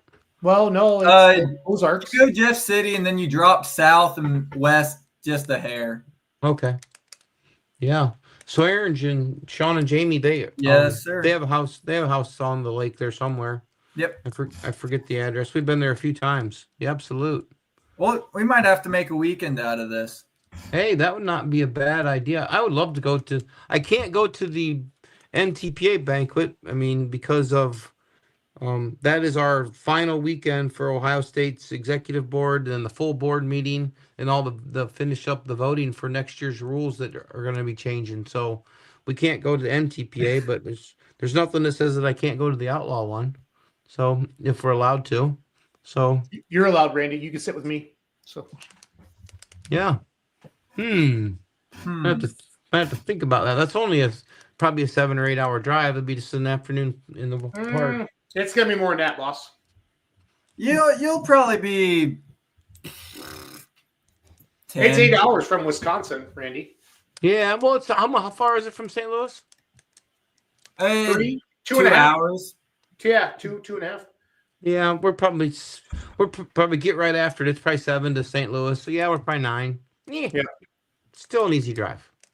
So Well, Oh, cool. yeah. Well, we want to know who the people who watch our podcast, who you want to see on here in the next couple months. Yeah. Shoot Logan a message, or Randy a message, or me, or Kenzie. You can always listen to it on Spotify and iTunes as well. We have a lot of people listen to this tomorrow at work or whatever. Kenzie always uploads it the next day. She took off early tonight. We're still wore out from traveling. I'm not going to lie to you. So when did you get? When did you guys have trouble flying, or did you guys? It was my birthday Sunday, so we stayed up. We stayed up super late. We hung out with John Bohr and the Cal Poly kids and Kevin Massetti, and we went to bed about 4 a.m. Oh, perfect. And, which is 6 o'clock at home. 6 o'clock. Yeah. Yep. 7 and o'clock we had a here. good time. Yeah. The flight was at noon, so we had to check all that camera Randy was equipment. already half over with his day. Yeah. So then you lose 2 hours coming home. But we flew from Fresno to Dallas, which is about a 3.5 hour flight, Randy. But then we lost our 2 hours there. So we left there at 7. It was supposed to be about 7:30. We got home about 10:30. The runway was really busy in Dallas, and they couldn't get us out right away. So you flew right into Madison. Yeah, and then it's about an hour and a half home. So we got home. I was sleeping by 1 a.m. this morning. So gotcha. Understood. I'm surprised you're still upright, Jason. And my public service announcement is: don't be a dink on an airplane. That lady I sat next to, I've seen the Karen videos. Yeah. People. I still can't believe her when she yelled at that guy behind me for moving her seat because he bumped it. I looked at her and I told her I need to relax, and she flipped out on me because I had the volume up on my phone. And if we wouldn't have been in the air, that I still might be in Dallas. That's all I'm gonna say. So, interesting. Not fun. She was a protester, Randy. I think she was a professional protester. Yeah, that was her job, huh? That's awesome. Yep. Yeah, nothing like having the Karen beside you. Was she in the middle seat? No, she was on the end. I was in the middle, and she didn't like that because she told me to shut the F up, and she needed her space. And I said, well, obviously you need to fly private, ma'am. And I did swear because I quit swearing because I was told I swear too much, so I quit swearing. Okay. And I feel a lot better. I'm a better person now, Randy. So. Okay. Mm-hmm. But this has been fun. Great guest tonight. Robbie, been a friend of mine for a long time. Love his new tractor. It was awesome. Steve Barker coming on. Love that 4-wheel drive building clothes class. Please, if you're an association and you're looking to add a little spice, like a state level association or something like that, get it at it because guys will build that. They will build that. They'll build for that class, and then who knows if it ever comes back to the big circuits, if you will. And then our first guest would have been the Batliners. That was cool, Logan. The Super Farm guys. Thank you for bringing them on. Yeah, that was a great interview. Yeah, we'll have to. So, what do you want? What's your thought process for Monday? Just to talk about the PPO. Well, I want PPO. Yeah, I want PPO. It won't be gossip anymore. It'll be facts. What's going on with next year and all the stuff we're hearing in the chatterbox. And then I think you get it. Maybe you get a guest or two from the banquet, Randy, Logan. Get somebody who had a good year or rookie of the year, or something like that. So, yep. I got to figure this out real quick. You going roping, Jason? So John Bohr, the Cal Poly kids were lassoing, and they were teaching me how to lasso, and I was drinking whiskey and trying to learn how to lasso at the same time. Uh-oh. Yep. Kenzie was really, really worried I was going to hurt myself. That's all I'm going to say. John Bohr calls her the Jason handler. She always takes care of me when we party. So got it. But got it. No, so was Doug with you guys or no? Nope, it was just Kenzie, Dan, and I. And then we some of the Modesto Junior College kids helped us. And, okay, got it. Hopefully, hopefully you see a lot more California pulling on Full Pull Live next year. So that's all I'm gonna say. Good. Well, not hopefully. We'll get her done. We'll get her done. Absolutely. That'd be fun to go out there and investigate that and see if we can't try to put something together. And that track had water in it.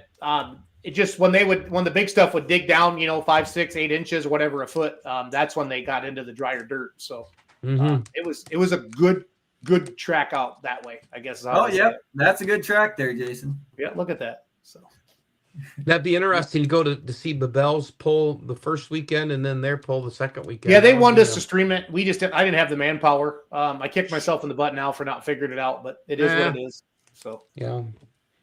If you do everything the first year, there's no reason to go back the second year. oh no, but you go back, you get smarter, you get better. Yeah, absolutely. So we'll go back next year and we'll be smarter. We'll be able to do that. Hopefully I'll be in a better spot in life that I can be able to go. Like done farming. Done with the nasty 4-letter word. Work. Yep. But yeah, if you guys run into Steve Barker or the Batliners or Robbie Fagundes, thank them for coming on. Give them some compliments. It's fun. It's fun to hear the stories behind the helmet. I started doing that podcast series, Logan, like 3 or 4 years ago, or we were doing some behind the helmet interviews. Hope and Chandler said I need to fire those back up again. So that's a lot of fun. Yeah.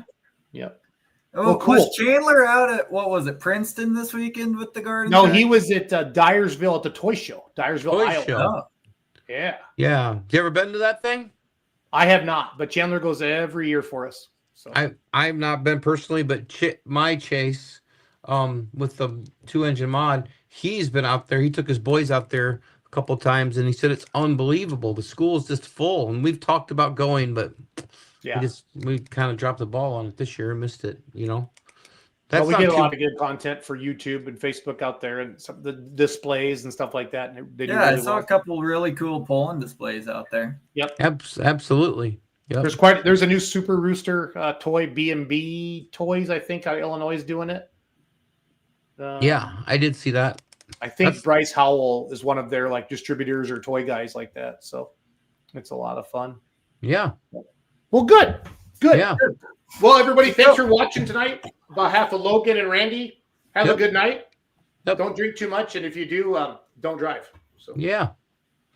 Thanks so much, everybody. Peace.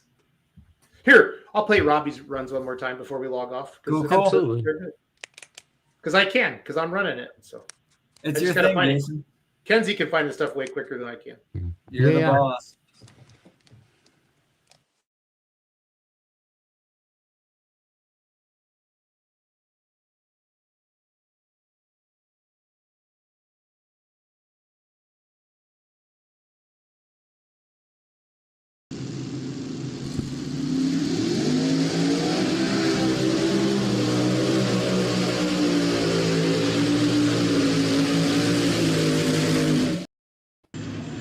Right out the end.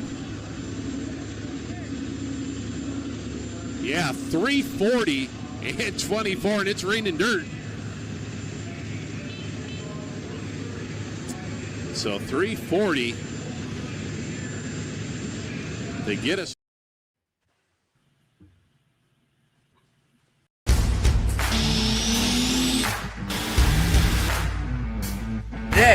Today. Let's talk about today. Grand national state level, you have to run non-sales, wholesale.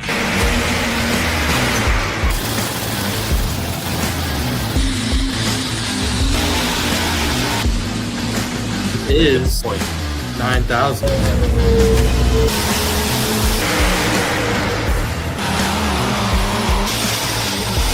The only mistake I made, I didn't put a rate in the registration book with the